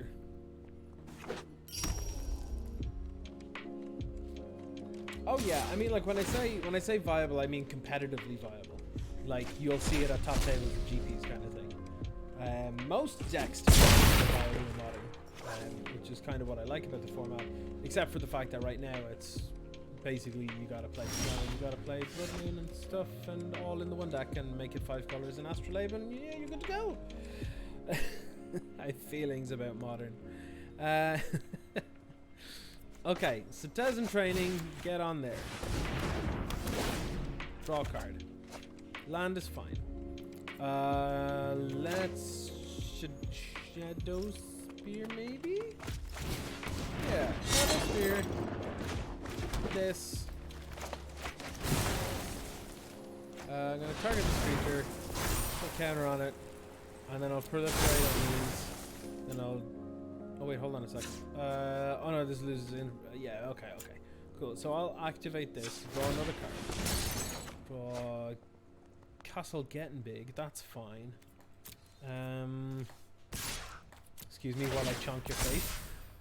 Excuse me while I chonk your face. Have I played Gyruda? I haven't myself. No, because I haven't had the wild cards, unfortunately. But it's fine. I mean, like, here's what's gonna happen: is I'm gonna lose my goddamn mind because of what my opponent just did. Simple. I'm sad now. So yeah, so it's. I guess it's viable. Like it's fine. It's fine and it's viable. But I don't think we haven't seen the deck's final form, if that makes sense. Like at the moment, it's a big old thing. Right? It's a big old glass cannon-y thing or whatever. It's gonna turn into like more of a mid-range deck that just runs Gyruda in the main deck and just happens to have like that game-ending combo in there. You know, to just be like cat over combo, not cat over combo, just like what's it called? Just like oh, the name will come to me now. Sahili cat combo. Same kind of thing. Same kind of thing. Let's draw first before we do it. Okay, well, you know what? Let's first. We need to be able to deal with this. Yesterday, another land won't do it. I guess we play Modern seems like pile of cards and asterisks. Is this a new deck? Kind of, yeah. Kind of. Yeah, but this is the thing, like, people have love-hate relationships with feel-bad two-card combos because they can feel good to play with, or they can feel bad to play with. But they can also just be real good, you know? Like, people say it's the same thing with Twin. Like, people enjoy Twin or hate Twin or whatever it is, and you can't really convince people of one side or the other. You know, they either like it or they don't. And you can't, it's like politics and religion. Like, you're not really going to change someone's mind on these things. Can you stop? What is with this leaf? I want the leaf option, right? Do I? What is this? Hold on. Do I want to what?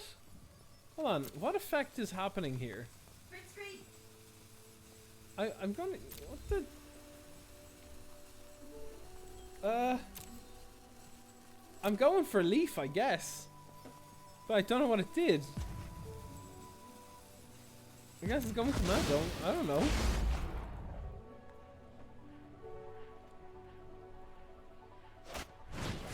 Oh, can you not do that? Oh, oh. Okay, bear with me. I gotta do. No, stop it. Get out of here. Jesus, things are popping up all over the shop.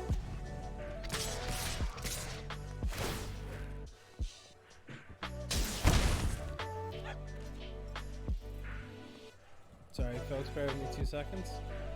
Huh.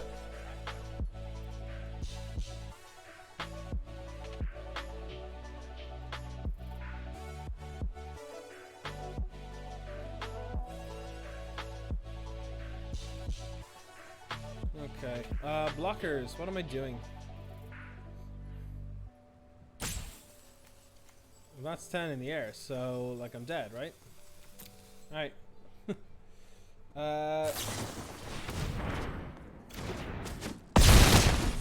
Scorching Dragonfire will exile the usual mode. Well, this is the thing. This is the thing. It said choose a replacement effect, but after I chose Leaf, it was like, do you want to put it in the graveyard or do you want to put it in the command zone? And I assumed that if I chose, for example, a graveyard, it would then exile instead. So, I don't know. I don't know what to say on that one.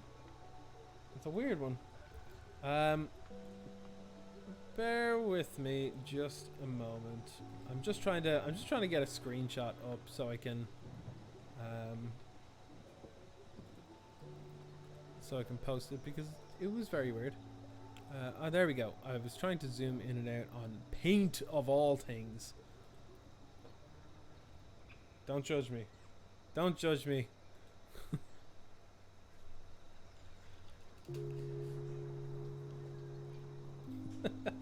Alright, well that was weird. So let's do Mobu again. Oh no, wait, we have to nah, you know what? That didn't feel like I gave my boy a good walk. So let's go. Drink water again. Oh lord.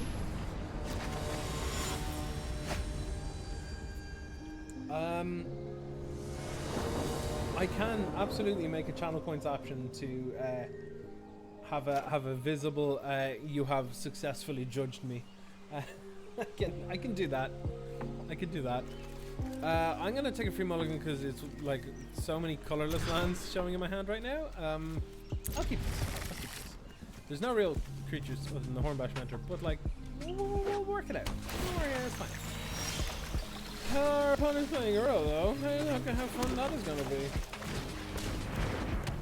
We'll make stuff bigger than Uro, so I'm okay with that.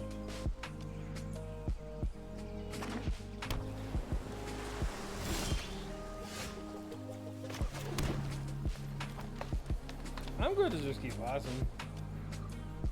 Ozlith the New Horizons is very good. Yeah, for sure. This stores all kinds of counters too. So it'll also store, say, like trample counters. I want to make an Animal Crossing deck where the main card is New Horizons. Interesting. I don't know how that would work, but I see.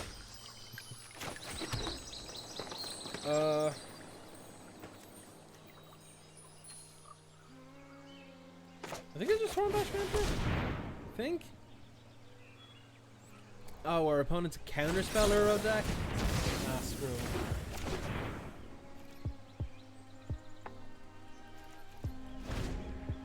Big capitalist commander. Are they Orzhov? Would that be Orzhov then?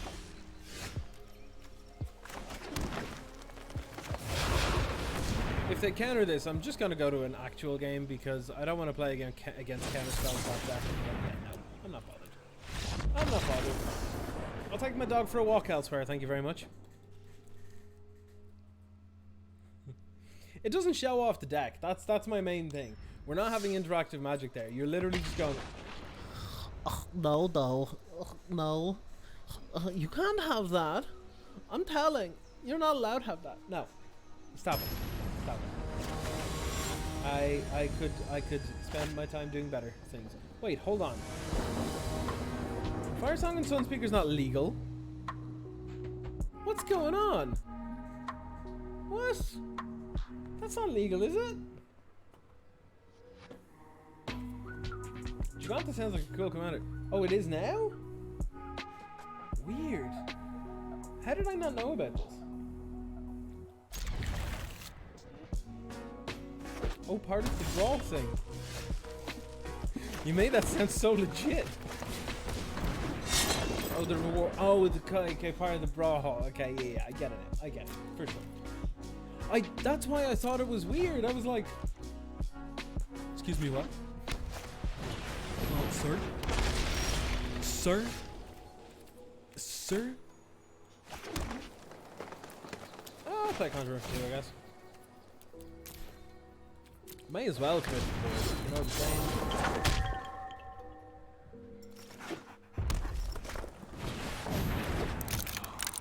I think next turn I'm gonna Heraldic Banner.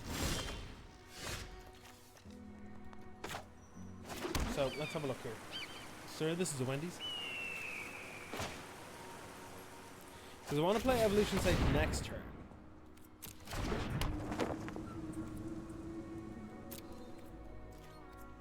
There's no reason to attack, I'll just wait. Sir, this is a Wendy's?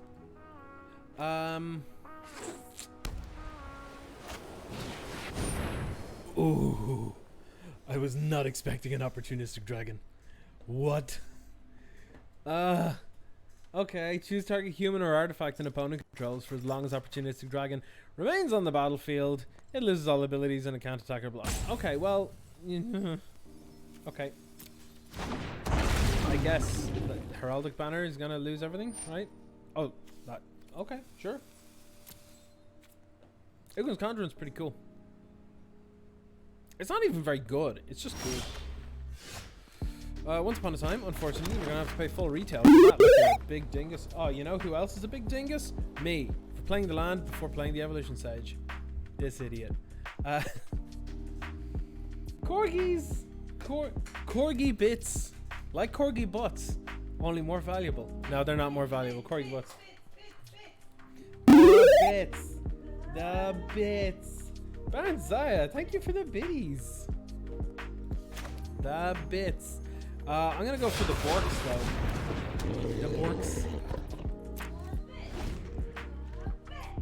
The bits. The bits. Oh, Leanne wants to now come over to and take part in the stream apparently. Rude. Can everyone please stop beating up my dog? Can everyone please stop beating up my dog? Have you seen this? Full FaceTime.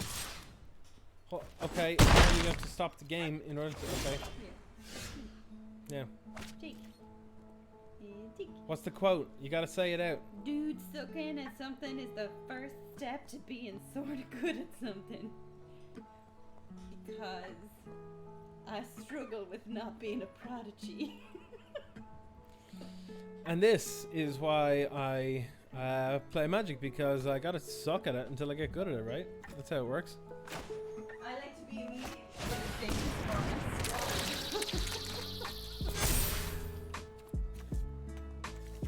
Alright, Evo Sage. Now we got it. Now we got it. Now we got it. Tight. Get on there. I've no reason to attack though, is the problem. So yeah, it's sweet. It's sweet. I really like it.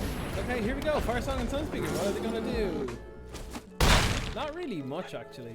I think we're just gonna outgrow them here. What happens if I play our Chunky Boy? I think I have to. I think I have to play Chunky Boy. By the way, if at any point like I miss any like bits or anything like that, or a notification to drink water or anything, you let me know, because I try to catch it, keep up with it, but if I miss it, just remind me. I'm gonna put a counter on here. A counter on here. A counter on here. And then I'm gonna proliferate. Now get in, my chonksters. Wait, hold on. I should do this for no. I should. I'll go to combat. Eat my chonks.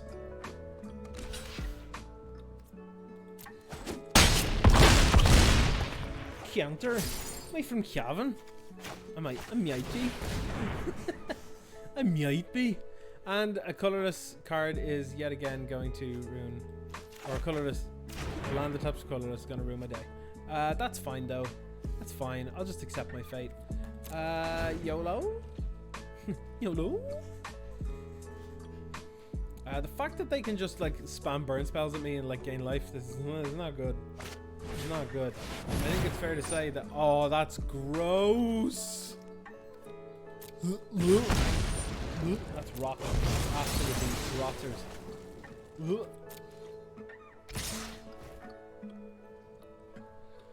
I mean, yeah. You got it. Ow. I think I have to find some way out of this. And I won't do it. Blast on.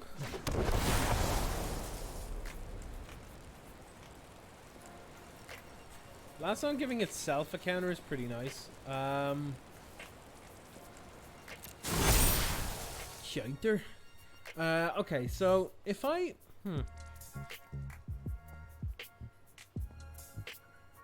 if I attack, I die. But if I hold on. If I attack with the two of these, and then I think that's my best bet. I think I'll play this. Watch now, watch now. Here we go. Here we go. Here we go. Here we go. Let's go. Trample on the Evo Sage. Boosh.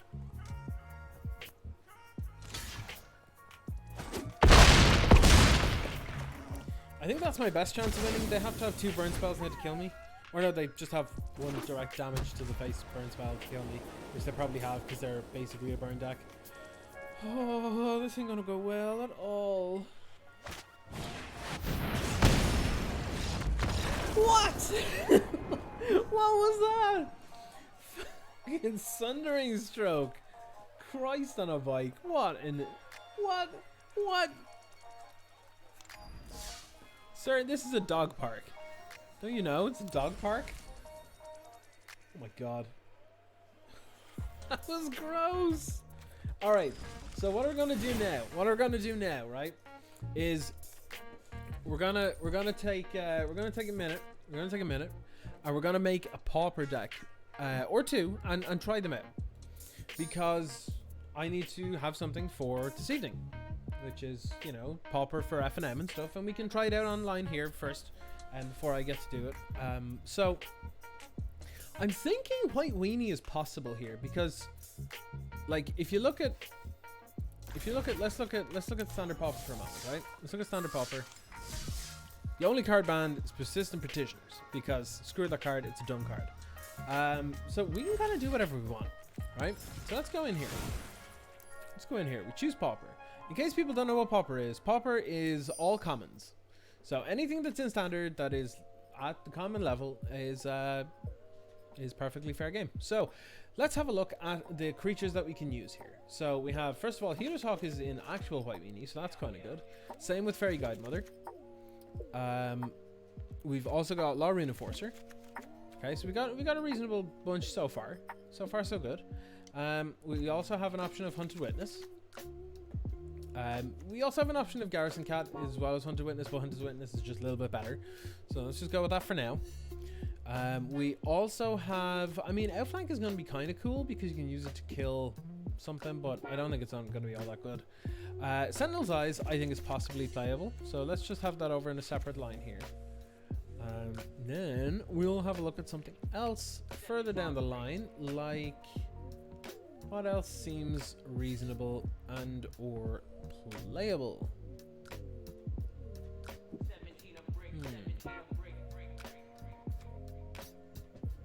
We've got some other options. Raise the Alarm is perfectly playable as well, for sure. We've also got, what else we got? Anything higher up? I don't think there's much higher up that would be of use. Omen of the Sun is a maybe. I think, yeah, that's kind of roughly like, here's kind of your win condition. Inspired Charge. You just jam 4 of those. It's fine, you know. But when it comes to other stuff like this, might be good. Ardenvale Tactician, actually, yeah, this seems pretty decent. And then Karametra's Blessing, possibly just as a pump spell, like, might be. Let's stick it in for now. Karametra's Blessing.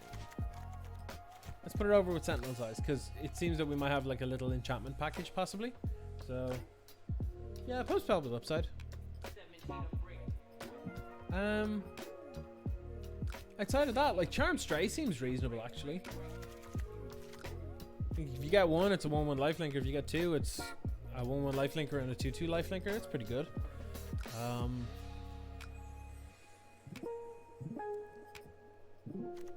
Honestly, I think we're kind of pretty much nearly there with this deck. Like, I don't think there's a whole lot that needs to be done with it. Like, we have a couple of flyers, which is nice. We have a couple of like things that are resistant to removal. Yeah, I think honestly pacifism is probably one of the better options. I think pacifism's a good option. Where's it gone? There it is. Now, very importantly, do we want Big Dizzy Chonker with a butterfly pacifism, or Big Ditzy Chonker knitting a love heart? These are very important choices. Both are excellent. So I personally like the knitting chonker, but this one is also quite pretty. So like I can go with either.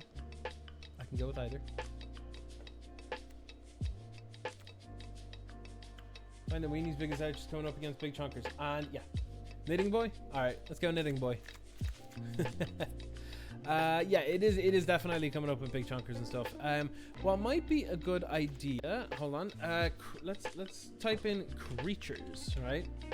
Because we want stuff that can affect multiple creatures. So this will give us an option on what we can do with that. Like this is just Inspired Charge, but it costs 1 mana more in cycle, so that's not really what we need in this deck.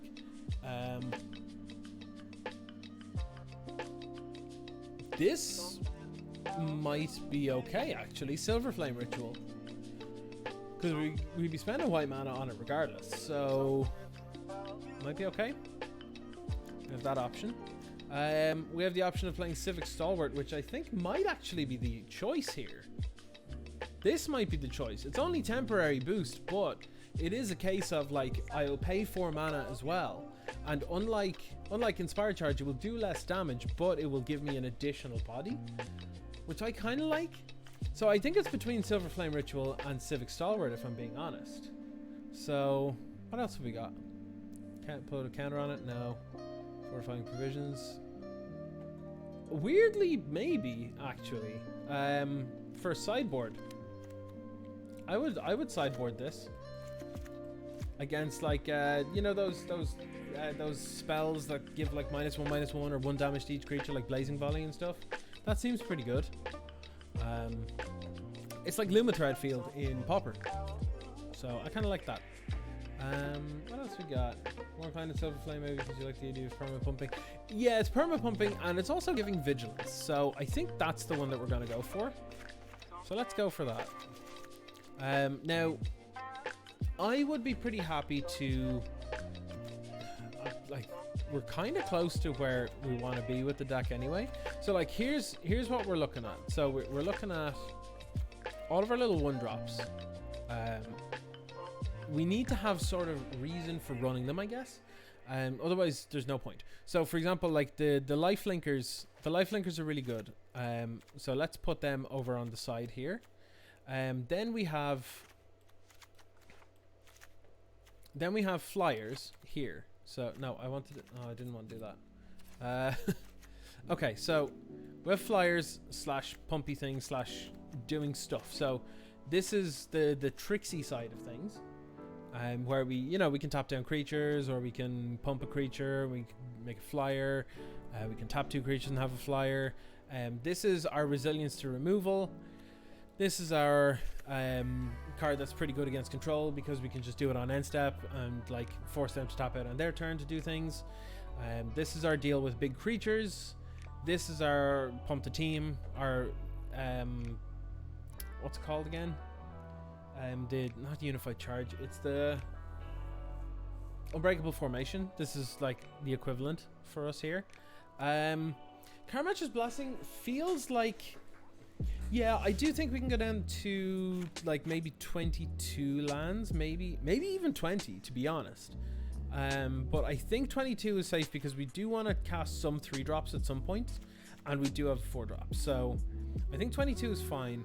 We do have 6 cards to cut, and if I'm being honest, I think Karamatcha's Blessing has the least modality in this deck, in this specific version of the deck, because all it's going to do for the most part is just going to pump a creature by +2/+2. So I think if my immediate thoughts is like remove the 4 of these and 2 of these. This now gives us something to do in the late game.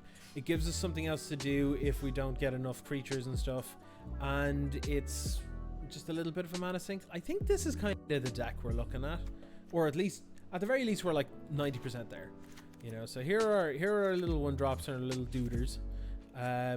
Here are our pump effects over here, and here's the higher end of the strategy, and then our removal. So I think we're kind of good with this, right? This looks pretty okay. We got to make a sideboard now as well, so hold on. Nope, that's not what I'm looking for. So what are good sideboard cards? Have we got any good colorless cards? Oh wait, hold on a second. Gingerbroot's a card. Gingerbroot's a card. That's a good card. Where would that go? Because that's life gain as well if we need it.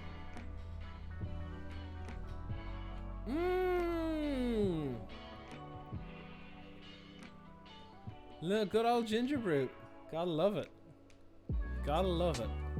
I definitely think this belongs in the deck. Now what are we taking out? I think Hunted Witness is our weakest creature. I think that's just our weakest creature. So I think we can probably cut them. Honestly. I think this just has more modality. It's unblockable. It wears the Sentinel's Eyes pretty well. It can be sacked for life gain and do a bit of combat shenanigan crack. So I think that's actually fine. Yeah, I think I'm okay with this. What's our curve looking like? Average curve 1.7. I'm in on this. This sounds great. Also, let's check out the lands just while we're here, because we do have a couple of options. when it comes to land, first of all, we've a couple of idyllic range that we can throw in. I would probably throw in maybe 3. So we've got 19 planes, 3 idyllic range. Sometimes we'll just put a counter on something. Sometimes it'll kill us. No, actually, I think 2 is actually fine. I think 2 is fine because we don't want to draw them in multiples. We just want to draw 1 sometimes. And then when it comes to... Is there anything we can do here? Nothing unique or special there. And then when it comes to multicolor lands, no, there's nothing else either. So I think this is looking pretty good. When it comes to sideboard, I think this is a good call because it gives us an additional toughness boost so that we don't die to sweepers and stuff. So that's good. I think it might just be worth just putting in a couple of like default things, you know, like bit of graveyard hate, bit of this, bit of that, bit of life gain. So what have we got in those sort of terms there? We don't really have graveyard hate a common in this set or in this format. Which leads me to believe that a graveyard strategy might not be terrible if no hate for it exists. So I'm gonna bear that in mind for another build. What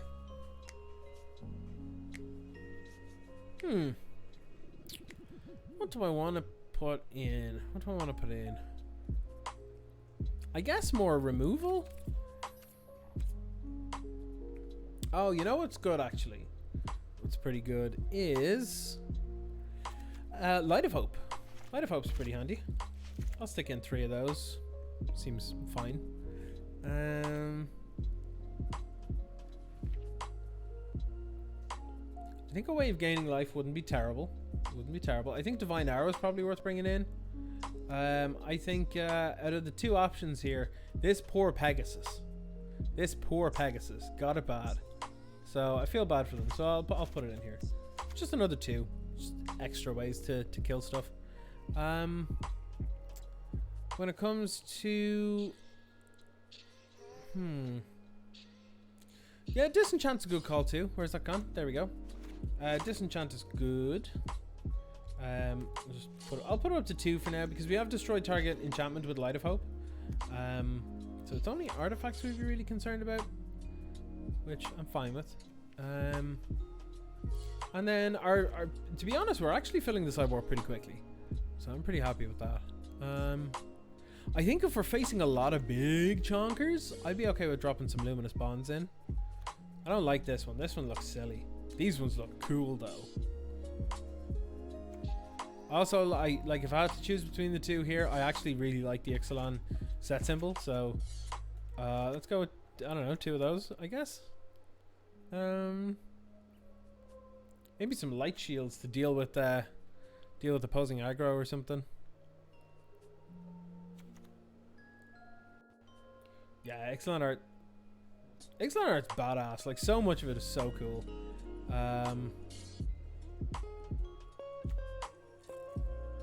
Ooh, that's a pretty hefty chunkster right there. Interesting. Okay.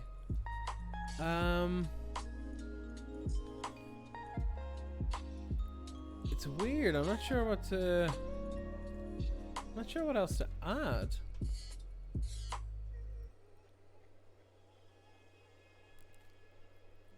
Oh crap! Wait a minute. This card is insane. This card is a hell of a card for this deck. Holy crap. This is getting slammed in. Damn, son. That's getting put in for sure.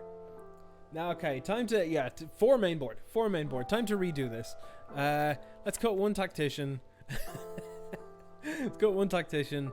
1, crap. What are we cutting? Maybe 2 tacticians? Because they're a bit not amazing. They're good, but they're not, like, insane. And they kind of fulfill similar roles, so maybe that. And then we have to cut 2 more things. But I really don't want to cut our 1-drops. Like, our 1-drops are low enough as they are. I know I'm saying that with 20 1-drops, but Silver Flames for more Sentinel's Eyes. Pumps gives devotion. You might be right. You might be right. Maybe we actually just cut them entirely and go with the sentinel size then, because that way it'll help out the chimeras. We get more things to do. No, you know, well, yeah, maybe we will. Screw it. Why not? Screw it. Where are the sentinel size? There we go. All right. So I guess this is looking pretty impressive now. So this goes here. This goes here. This goes here. That's looking pretty good. And our curve is still 1.7. Yeah, that looks sick. That looks sick. I'm good with that. And then as for the side here, I think as for the... weird. I don't know. Still don't know for the sideboard.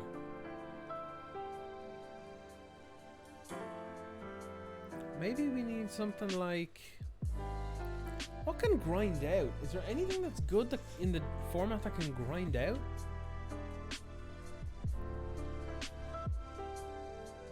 Like, we can look at the likes of this, where it's still technically mono white, you know? So, I'm okay with looking into that stuff too. In that case, we have Scope of Vampire, I guess. We have Vernadi's Shieldmate. Again, not particularly good. We got Fresh Face Recruit. Again, not... Yeah, no, there's actually nothing good here.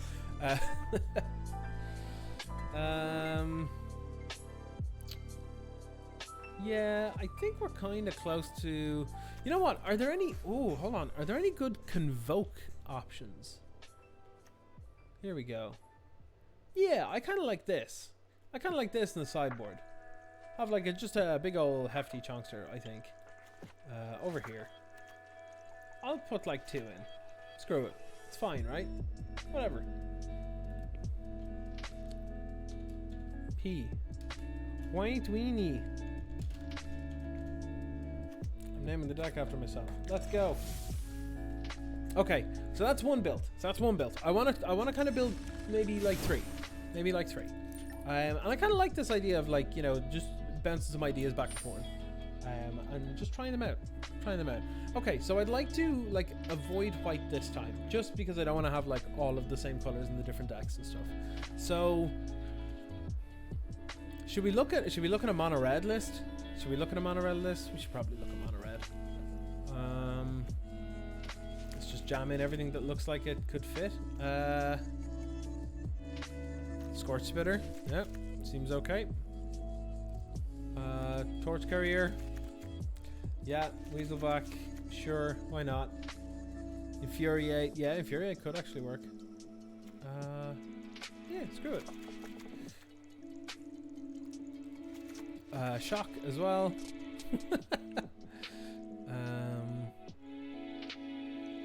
What else we got? Oh god, skipping too fast.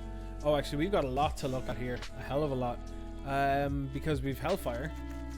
Or Heartfire. Not Hellfire. Heartfire. We have...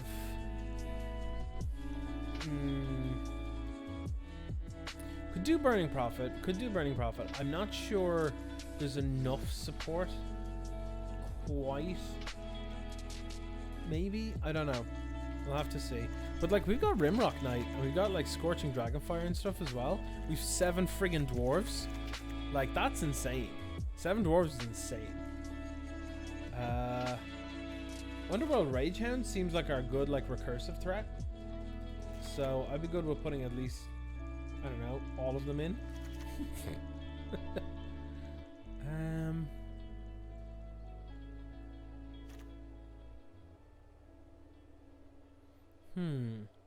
We do like an active treason kind of thing. Oh, Skewer the Critics. Hello. I kind of like Goblin Gathering, but I don't think it's good enough. Create a number of 1/1 red goblin creatures equal to 2 plus the number of cards of Goblin Gathering in your graveyard. I don't think it's good enough, but like, yeah, maybe. This might be good enough too. I see, that's just a sideboard card. That's a sideboard card right there.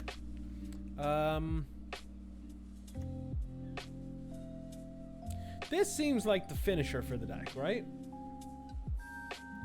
Just like 2 of those. Sometimes we'll cast it and just win on the spot. So, yeah. Yeah. I don't think there's a whole lot higher up that could be any use to us, really. Maybe.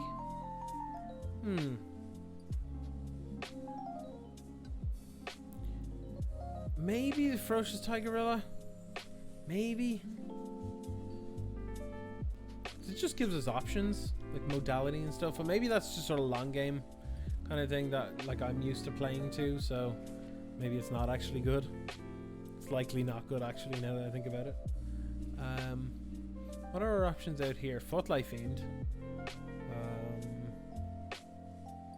Actually, Footlight Fiend's worth putting in for the time being at least. What's the red adamant card? That is... I was thinking Slaying Fire, but that's uncommon. Is it Embereth's Paladin? Which is real bad, because it's 4 mana for a 1 toughness creature. Yeah, that doesn't feel good, I don't think. Yeah, you know.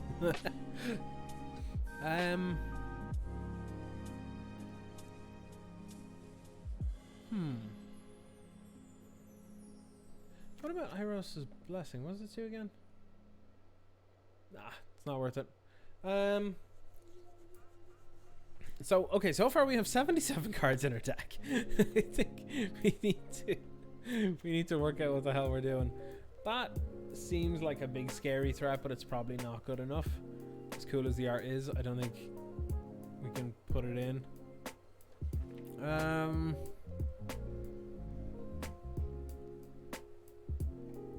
Is Wojak Bodyguard good enough? Is Wojak Bodyguard good enough? It feels like it has a slight chance to be, but I can't tell. You know what I mean? Like, people might ignore it, and then you just play a haster, and then all of a sudden they're under massive problems. You know? Possibly. What does this do? No. I think we're pretty close. And by pretty close, I mean like we've got a lot of cards in there already. But oop, dice to shock. Yeah, fair. With the other one, yeah, I know what you mean. Okay, so let's just look at our creature package first of all. Okay, so our 1-drops. I think the best 1-drop we have is Scorch Spitter. We'll probably cut lands. Yeah. I kind of want to just work out what we are working with. I think Weaselback Redcap is one of the better creatures as well. And I think after that it's Footlight Fiend, possibly Grim Initiate. These are kind of Grim Initiate and Footlight Fiend are kind of on par. It depends on what we need to do, really. And then we've got Torch Courier, which I think is the weakest creature, and we'll probably end up cutting it. So I'm just going to cut it now. That's fine. Hey, Darboxing, welcome along. Okay, so we have these. Then when it comes to our 2-drops, our Rimrock Knights are nice because they do what it says on does what it says on the tin. That's fine. We've our 7 goddamn dwarves, which is a huge load. I kind of like that. That's good. And then the Underworld Raid Chance, which I think is probably the weakest of the creatures. So I'm gonna cut like say 1. Now we've got 14 2-drops and 16 1-drops. So that's 30 cards alone, which already feels like we need to cut some down.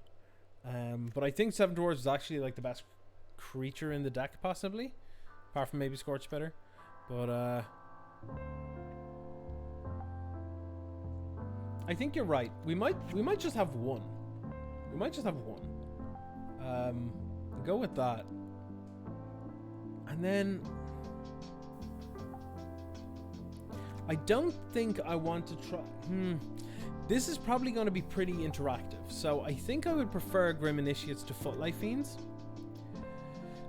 In the sense of they're going to have lots of removal. I think I would rather have a second body come out of my 1-drop instead of just doing a point of damage somewhere. So I think I'm gonna cut like 2 Footlight Fiends. We can probably go down to, I'm gonna say 20 lands. We still need to cut 4 things, but I think Skewer, Cosmotronic Wave. Let's see. You can hard fire 1 initiate twice technically. Yeah, exactly. So I think, yeah, I think this is the burn suite that we definitely want to keep. Infuriate. I don't know. It's weird because I feel like Infuriate kind of just does what Rimrock Knight does, only slightly better, but without a body. So I think it's fulfilling a similar half role, if that makes sense. Like, I kind of don't care if my creatures survive. I literally have burn spells to sacrifice them. So maybe pop them. I don't know, because I kind of like them as well. Kind of like the idea of like blowing your opponent out.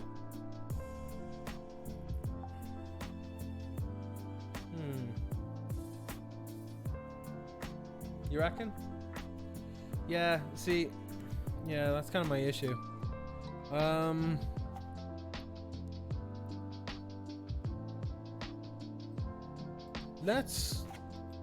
Yeah, I think we just have to cut them. I think this is just where we want to be with red.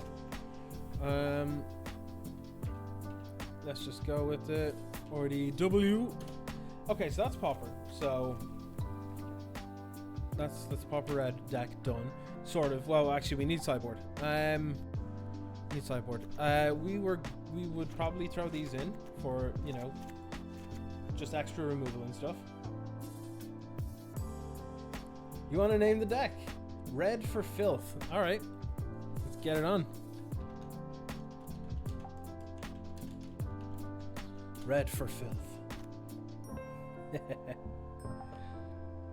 Okay, so sideboard. What are we doing here?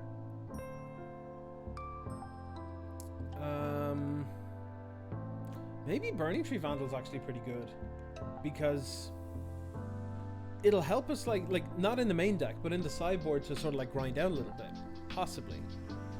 I think Active Treason needs to go in the sideboard. Now, which art? Absolute Rage Lord art or Crazy Angel art? Angel? All right. Let's put like, I don't know, 3 of them in. Who knows? This lad just looks so freaking cheese. I love it. Oh,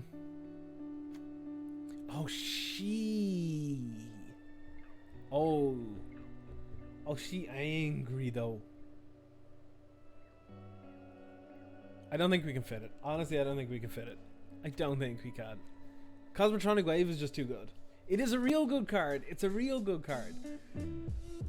Maybe we should fit it. You know what I'm gonna do? I'm gonna cut the 1 Rage Hound to keep you happy, and we'll put in 1 Burn Bright. How's that? How's that sound? Yeah, it's a single 3 mana spell. Don't worry about it. This is 4 mana, so like, I don't know what you're talking about. Okay, so we have a reasonable sideboard, I guess. Oh snap! You know what we can have in here as well? Ginger Brute. We just have Ginger Brute in there. That'll give us an edge against the other aggro decks. Alright, time to pull something else out. I don't know what to pull, because like Scorch Bitter is probably the best one because it attacks for 2 damage. Footlight Fiend, when it dies, it can kill something slightly bigger than itself. Every day is a Ginger Brute day. Every day. That is to say that we're going to probably try and like an enchantment and artifact build as well while we're here. Crap, what do we do now? I guess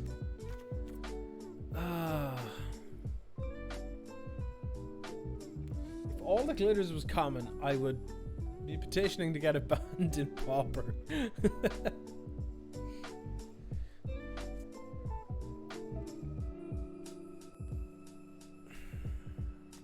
We just cut the red caps. We just killed the red. Cut the red caps. Maybe it is. Maybe it is.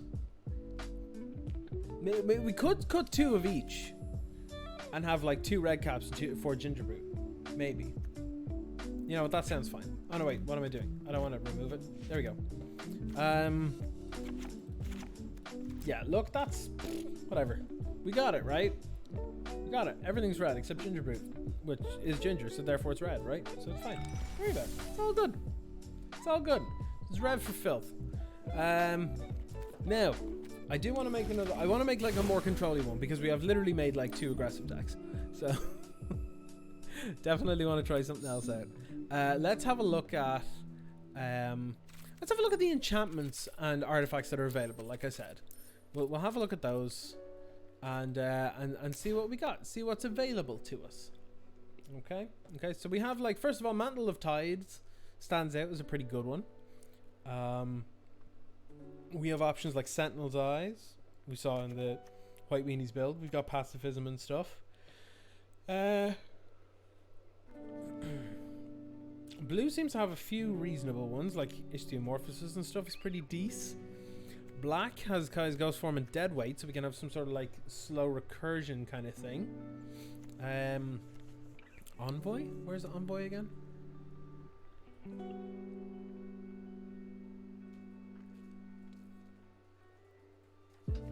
Did I... Oh, if I wanted Hateful Auras. Hateful Auras. Oh my god. Transcendental... Oh, Transcendent Envoy. Yes, for sure.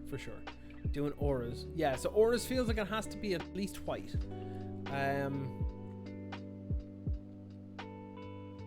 After that, I mean...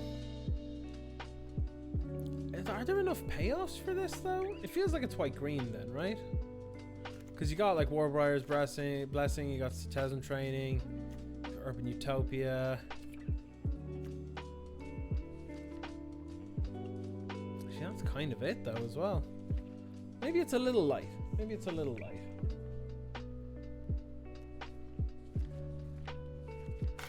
You know what? Let's just throw some stuff down and let's just see what we got. So here's a good buff thing. Here's a nice one that draws us card when we play it.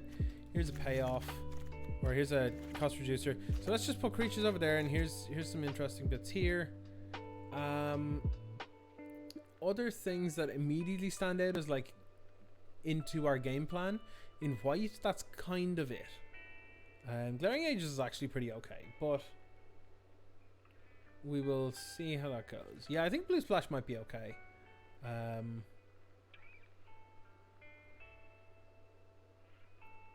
We also have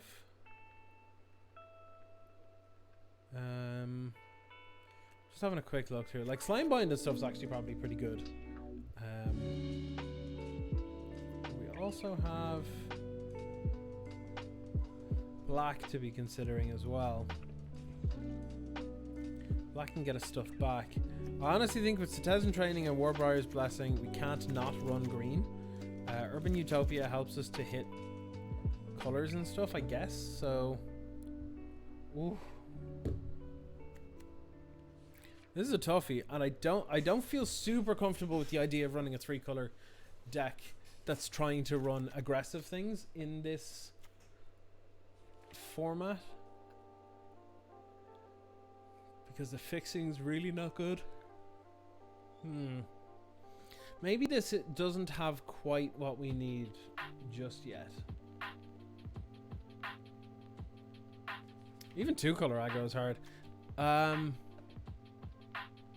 Okay, what I'm gonna do, I'm gonna leave that one for the moment because I don't think we can quite make it as good as the others right now. So let's have a look at, say, let's look at something on the other end of the spectrum. Let's look at, say, like a blue-black kind of control deck, for example. So let's look at, say, the classics, like, you know, start every deck with 4 opt and you'll never go wrong, right? We could run some interesting stuff. Like We got Omen to see as well. I'm just jamming in anything that could be like half decent here. Quench is fine. Negate also fine. Just stick like 2 of those in maybe. I don't know. We could play a bunch of creatures that are just like good value creatures like Cloudkins here and stuff. Like we don't necessarily need to play like control win conditions. We just have like some rando stuff that gains us value, and if they survive they'll just win the game for us at some point. You know, like Aven Eternal is another great example of that.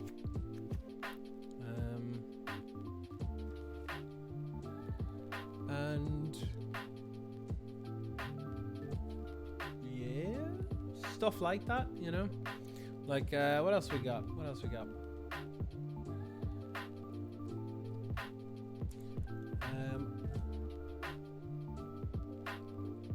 We could run. I guess we should probably run some sort of like hard counter spell. So like something like maybe like didn't say please or something. Didn't say please. Yeah, let's go with that, I guess. When it comes to card draw, you definitely need to have card draw in this kind of deck. So I'm thinking it. The more I'm looking at this, the more I'm thinking that maybe we could do something with like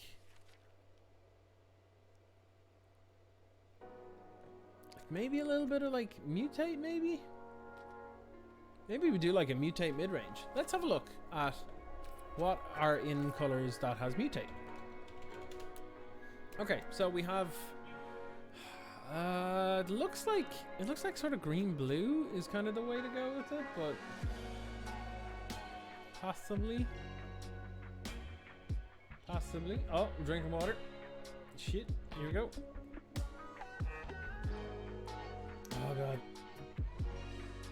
Okay. I feel so healthy. Essence Symbiote and Mysterious Egg look like pretty good things to mutate, to be honest. Could we run something like that? It's like Dreamtail Heron and Cavern Whisperer. Like I would see like a Sultai thing going on. Oh, Baron's Eye, if you want the name of the song, I can happily send it to you. It is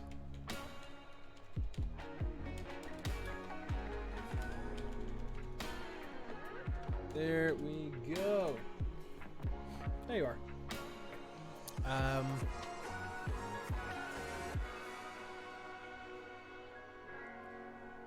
You're always here, and when you're here, you like this one? Oh, you always hear it when you're here. Okay, I read that like totally weird. It made no sense in my head. That's much better. Okay, so what do I want to do?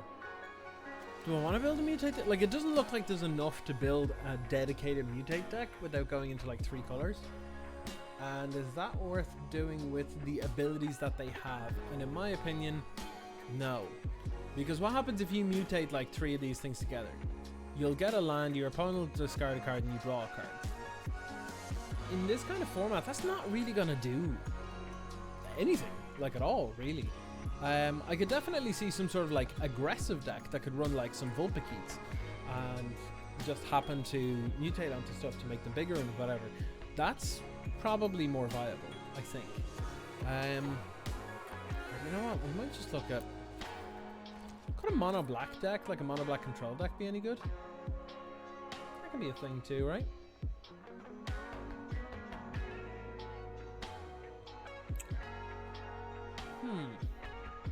Possibly. Because what are our options for that? We can run stuff like Whisper Squad to just help gum up the ground and stuff. We can try and win using what's it called? The thing, that enchantment that drains Ill-Gotten Inheritance. Play that maybe. Do some real dumb slow thing.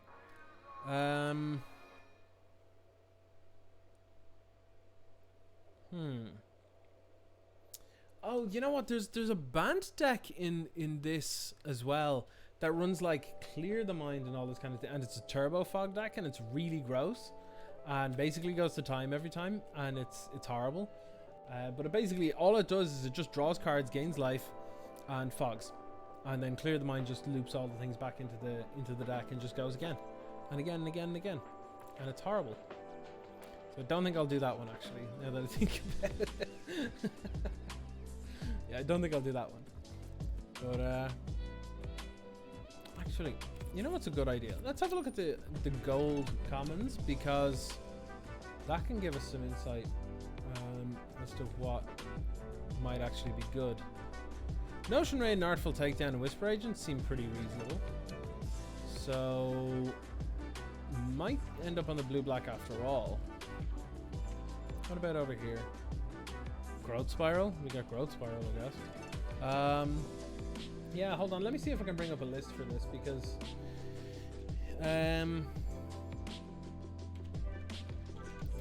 it was actually kind of fun when I played it.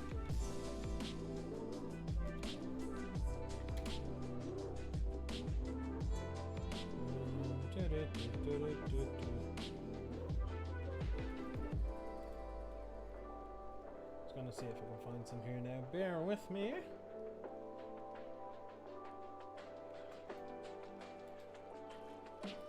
Oh, I see one called Is It Aggro? That sounds good. That sounds good. I'm gonna have a look at this too, just while I'm here.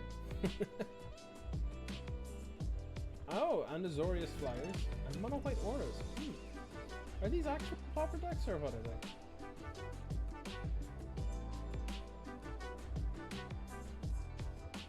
They seem weird. Okay. If you find it, you'd like to see it for science. Oh yeah, for sure. If I find it, you can have it. Yeah, absolutely.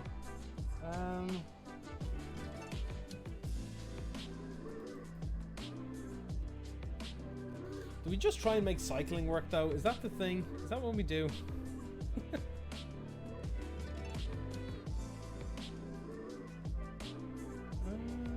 The Fox is uncommon though. So is Zenith Slayer, so not super likely to be any good without them. But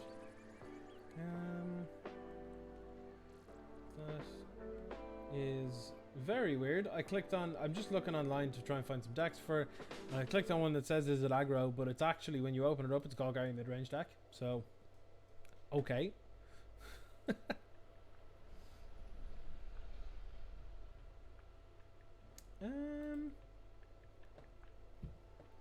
Yeah, I'm looking, I'm not finding anything that really sort of stands out, to be honest. There's a Dimir control here. Actually, yeah, let's see how they build that Dimir control. Well, this was only updated today as well. Okay, let's take a look and see what we got. So we have... actually, yeah, I can see how this could be good. I can see how this could be good now. This seems to make a lot of sense. Yeah, so let's pull out a bunch of the stuff. So apparently they've got no negates, so let's get rid of that. They don't have Omen of the Sea either, which I think... Oh no, they do. They do. I was going to say that seems like that would be a mistake to not have. So let's just have a look. Imagine being able to do the Pauper Cycling deck using Forever Young and Drown Stinger. I mean, don't tempt me. Don't tempt me. Okay, so what's in this deck is it's not running any of this stuff. This is all like, get out of here. It does, however, run Devious Cover Up, which is kind of disgusting. So I'm in on that. I'm in on that. I'm on board. Where's it gone? Did I skip past it? I did. Devious Cover Up. There it is. It runs 2 Devious Cover Up. It also runs... it runs Thirst for Meaning, which is a nice way to churn through cards. So that's pretty good. Yeah, I can get on board with that.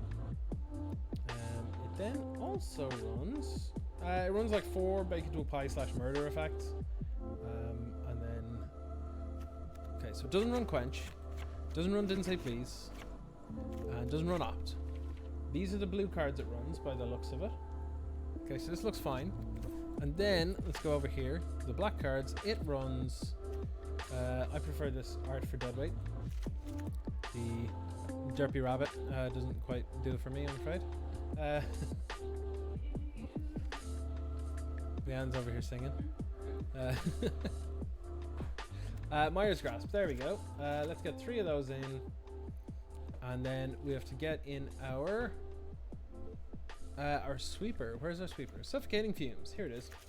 3 of these. They cycle as well, so that's kind of nice. And then our Win Condition. There's no creatures in this deck, by the way. No creatures at all. 4 Obnixilus's Cruelty. Ooh, I nearly missed that. That's pretty good. And then 2 Farika's Libation. Because sacrificing creatures would be pretty good. Or enchantments for that matter. So this looks alright. This looks alright. Brown's Eye, your name color has changed in the chat. I don't know how that happens. Literally have no idea how that happens. Yeah, and then we just run 4 murder effects and 25 lands. That seems fine. So let's have a look at Destroy. So these are our options, basically. Oh, you changed it to pink. Sweet. I didn't know you could do that. Okay, Bake into a Pie seems good because it, you know, can give us life gain and stuff, which is probably very, very important for this kind of deck. So yeah, I'll do that. Now, when it comes to the lands, it just runs a buttload of...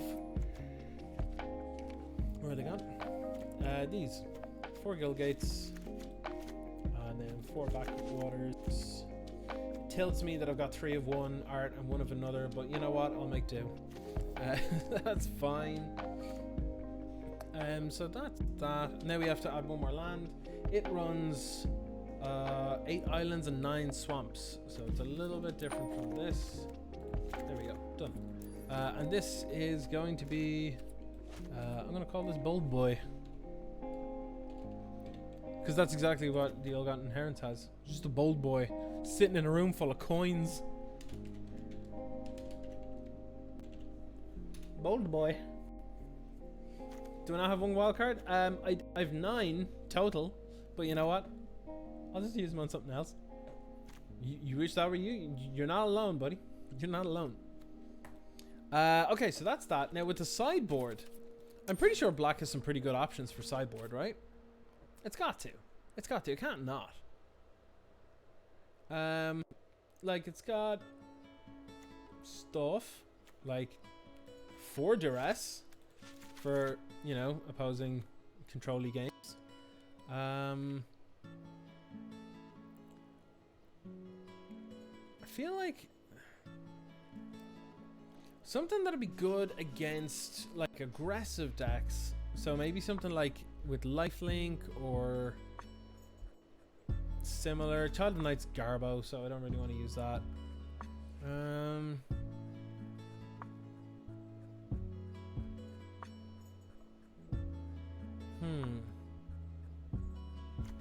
This is actually real good against control decks. So I'm going to put that in. So they're just going to pull out loads of removal because there's like nothing that they can really use this with. Actually, yeah, is this just good for like sideboarding into just like a rando like black based mid-range deck instead? Revenge of Ravens is uncommon. Yeah. At least I think it is. Let me check. Yeah, it is, yeah. That would have been insane. Oh no, you know what's good? No, I don't know if I don't think the Scorpion's gonna be that good, but what I think could be good is, where's it gone? Where's that removal spell? The one that kills with small creatures. I mean, Soren's Thirst. That's probably good. That's probably good. That's probably better than what I was gonna suggest. Yeah, that's probably the one I want to go with. Cry is uncommon as well. Cry the Carnarium is uncommon. Maybe an additional Suffocating Fumes. I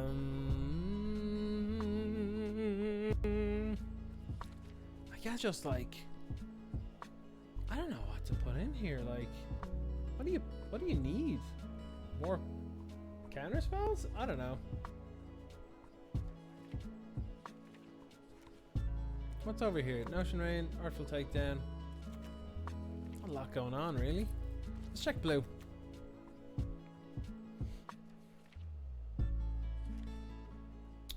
I kind of like Callous Dismissal, but I don't know. I don't know.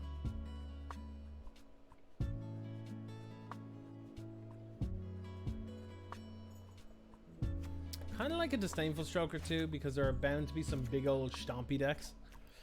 So we could definitely deal with those. Let's put like 2 Negate in there as well, and let's just cut down a couple of things.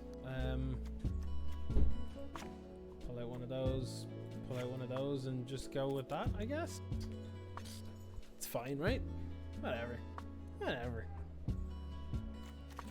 That'll do.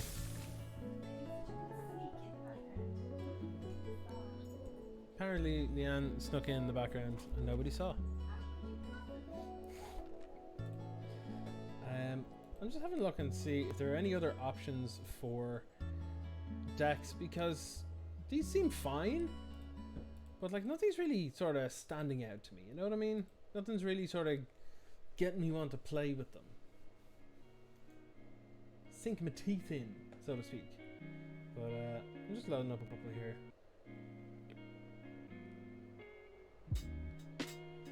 Yeah.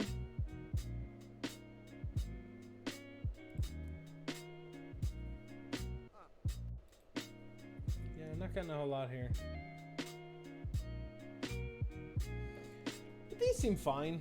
These seem fine, you know.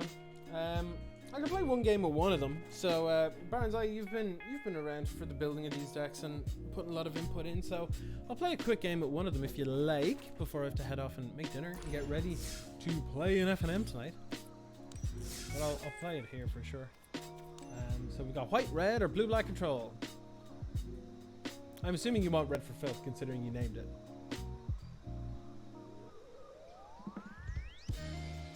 Think we should see the mono white?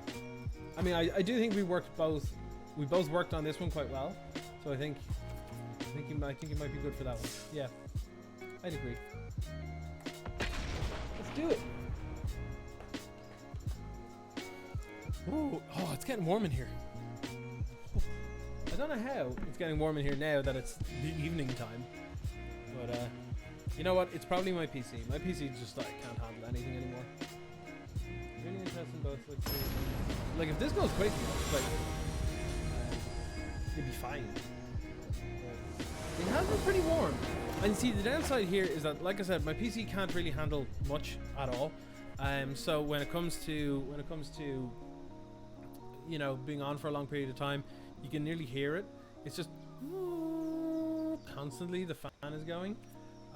This hand. And we can't have the windows open too much because then all the noise from outside is going as well. So yeah. Oh, what is it? I'll know how to break them.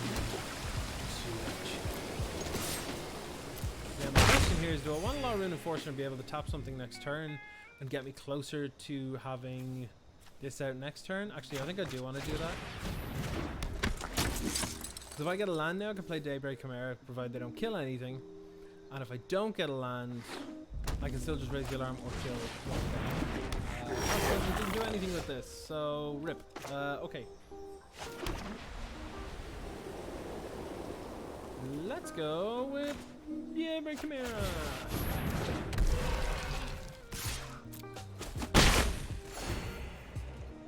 Get baiting. Come on, Orium. I don't like this. Oh no. Well, Law Rune Enforcer is going to be good for this, so I'm pretty okay. Oh, hello. I'll put a counter on you, friend. Get in there.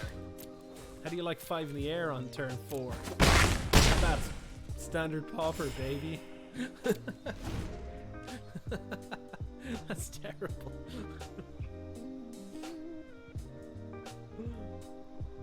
This is working out okay so far. I've got a 4/4 flyer that I had out on turn 3. Standard's busted in half, folks.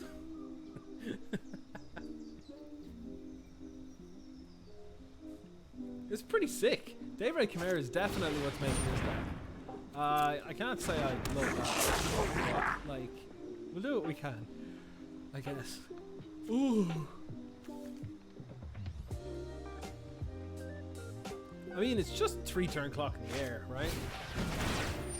Like, I guess, sure.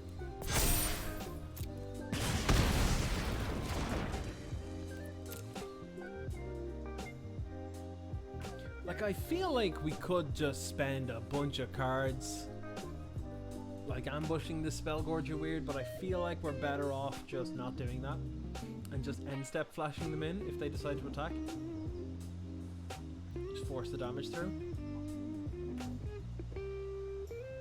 Chimera is so sweet that what weenie in Pauper became a thing for a while because of it.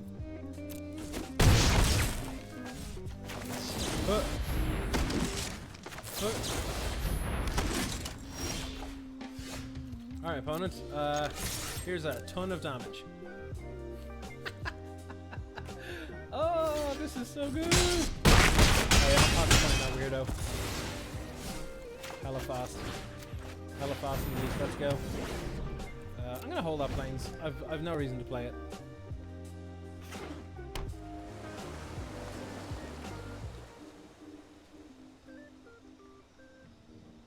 You have to kill at least one creature. And that'll keep him alive at least one turn. But I don't think that's going to be enough. So, they have 4 cards. They have a 2 mana reduction on anything they can play. What could they have?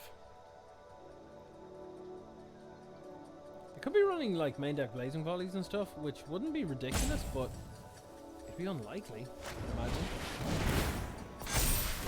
They're the ones they decide to I don't understand. Do they have an answer for the Chimera? Oh, they do. Oh, that's game. That was a very specific set of draws that they had to have there. Oh, that's horrible.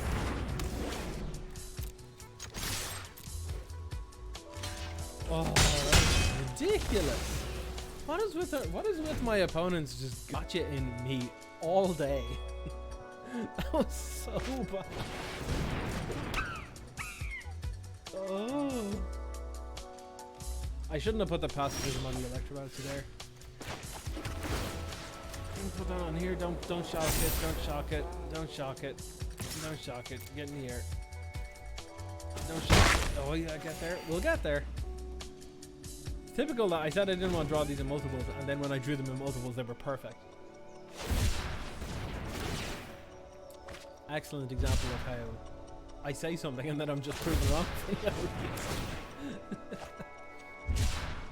Okay, so it looks like what they're playing is actually like real viable. Yeah, I'm not gonna block.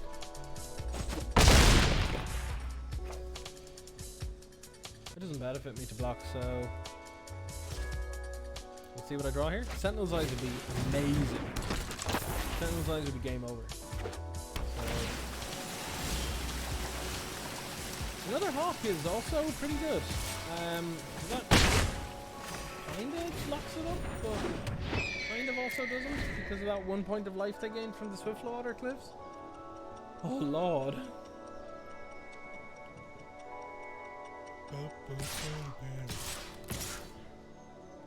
Okay, so I'm going to block the Marmoset this time in case they happen to have 2, 4, 6, 8, 10, yeah. In case they happen to have 5 straight 1 mana cyclers. Yeah, they need something or they're dead. But I don't think they have it. Ew. Got there. All right, I'll do one with the mono red for filth. And then we'll call it there. But that was pretty cool. I liked that. What did I get? Inspired Ultimatum. The worst of the ultimatums. Red for filth. Get that into you, Cynthia. Alright, let's go. Let's do this.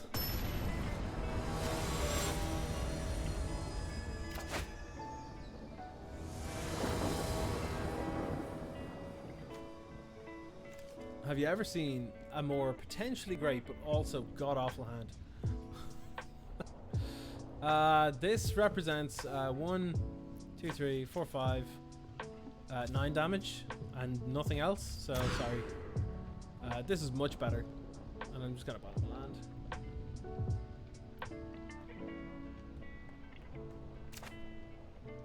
Keep bottom land. Kind of want to lead with Grim Initiate.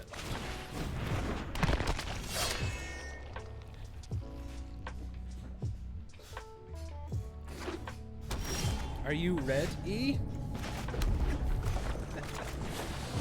I think I'm gonna take, because I'm blue-black, I think I'm gonna take my opportunity to just get damage in where I can. So, I'll do this.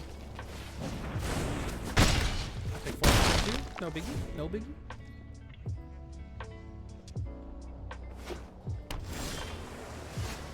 I have no idea where it came, where it's from. I haven't heard it before myself, but you know what? It's entirely likely that I've heard it, but Lan at least appreciates it, right?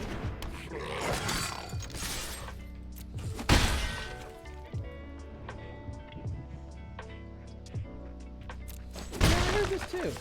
I heard this too. It's not a great thing to be.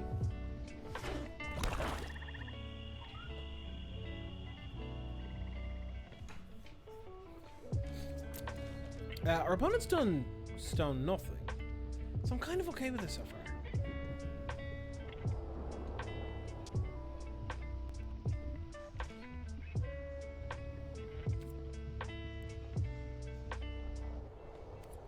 Frack.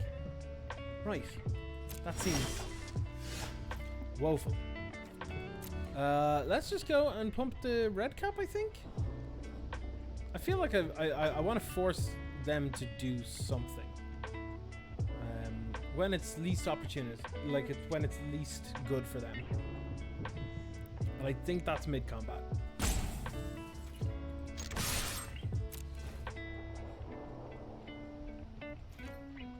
Boop. See if they want to respond with anything here.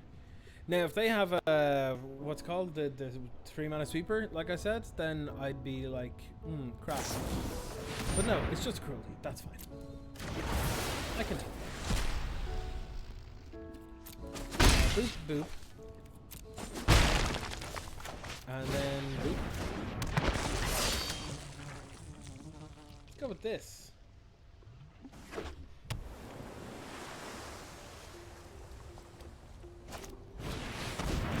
Ah, you're one of those shites. Okay, well, you know what? I might be able to kill you this turn, so it's fine.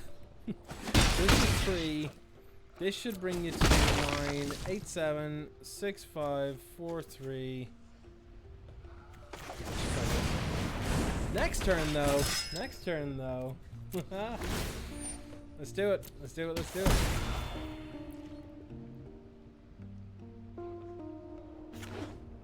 Come on. Come on.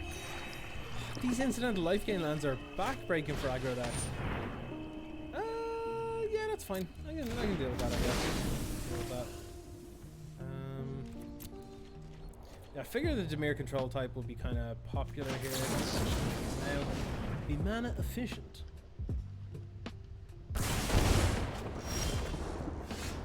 Well, there's one of the 7 dwarves. Oh no. Oh no. Into a weird spot. Alright, 7 dwarves, I guess. Bit late to the party. Bit late. Just a tad. Ill-Gotten Inheritance is actually making this so difficult. Like, if we missed out on a point or 2 of damage, like, that has actually cost us the game. Which I can't say I'm super happy about, but hey. Oh, that's not perfect, but let's go to combat.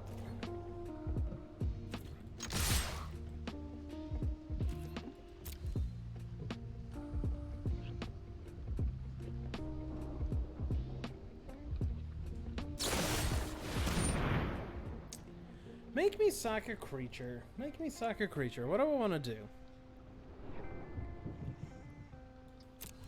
I mean, I guess I'll sack the Grim Initiative, because it didn't change the overall power that I have on board. But it does reduce the things that my opponent can do here.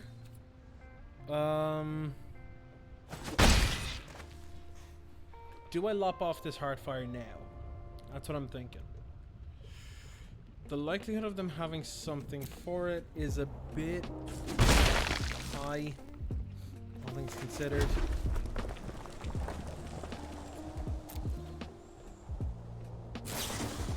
Okay, now I'm gonna do it. This. No, wait, no, hold on. Target a creature, Planeswalker play. There we go. That's what you have to do first. That's fine. The reason I'm choosing that instead of on the Grim Initiate is because I want to. So I want to make sure that I have some sort of way of dealing with removal here, and keeping Grim Initiate around means that I have a creature if they do find a way to say wipe the board or whatever. And what this also does is this forces them now, if they don't have a way to deal with the entire board, well, they found it, but basically they would have had to sacrifice this to gain 4, which would have meant that their game plan was out the window. But they're now going to have to spend this turn eating that food. So if I get any burn spell off the top, I think I win here. I hope I win here. I think they're weighing up the pros and cons of like killing this or eating the food, possibly. Like, what's the likelihood I'll get a burn spell off the top versus should I just try and soak up the damage from the food? So they're tapped out, so I can kind of do whatever here. Still not much. But I guess that'll happen. They're back down to where they were. Undid the food they got. This is I think this is the deck I'm likely to play later. Yeah, this feels terrible in creatureless matchups. We need more on board, otherwise we basically can't win because of this.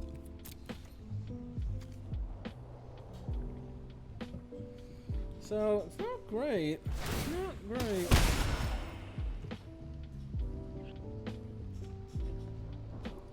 I think aggressive decks in this format need something like Heraldic Banner to be able to just push it a bit more, you know what I mean?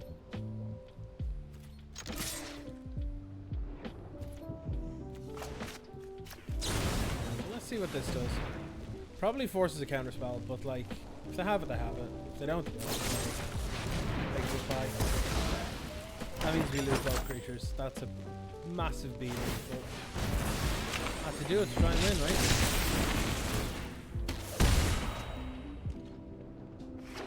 Google check who's legal. Yeah. It needs it. It needs it. Yeah, like their life is going out of range here now. Way out of range. Ill-Gotten Inheritance is a stupid card. It's too powerful for what it does. What are they looking to do in the bin there? They're looking through their graveyard.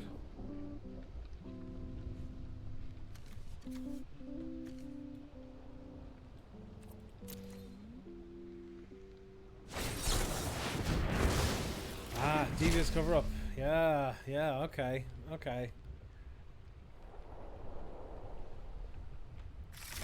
If they land a second Ill-Gotten Inheritance at any point, that will be a concession because we won't be able to. They've already gained like roughly 10 life this game.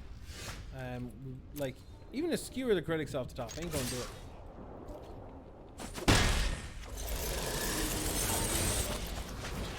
Gotta put him within scary range, I guess.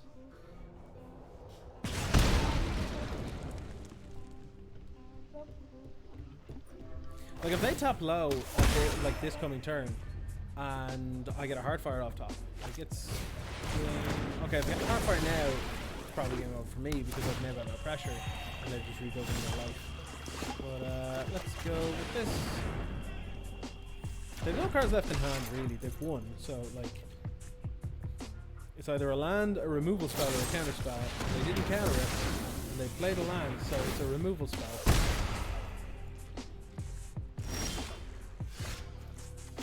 Alright, well, we know how it is. Let's go.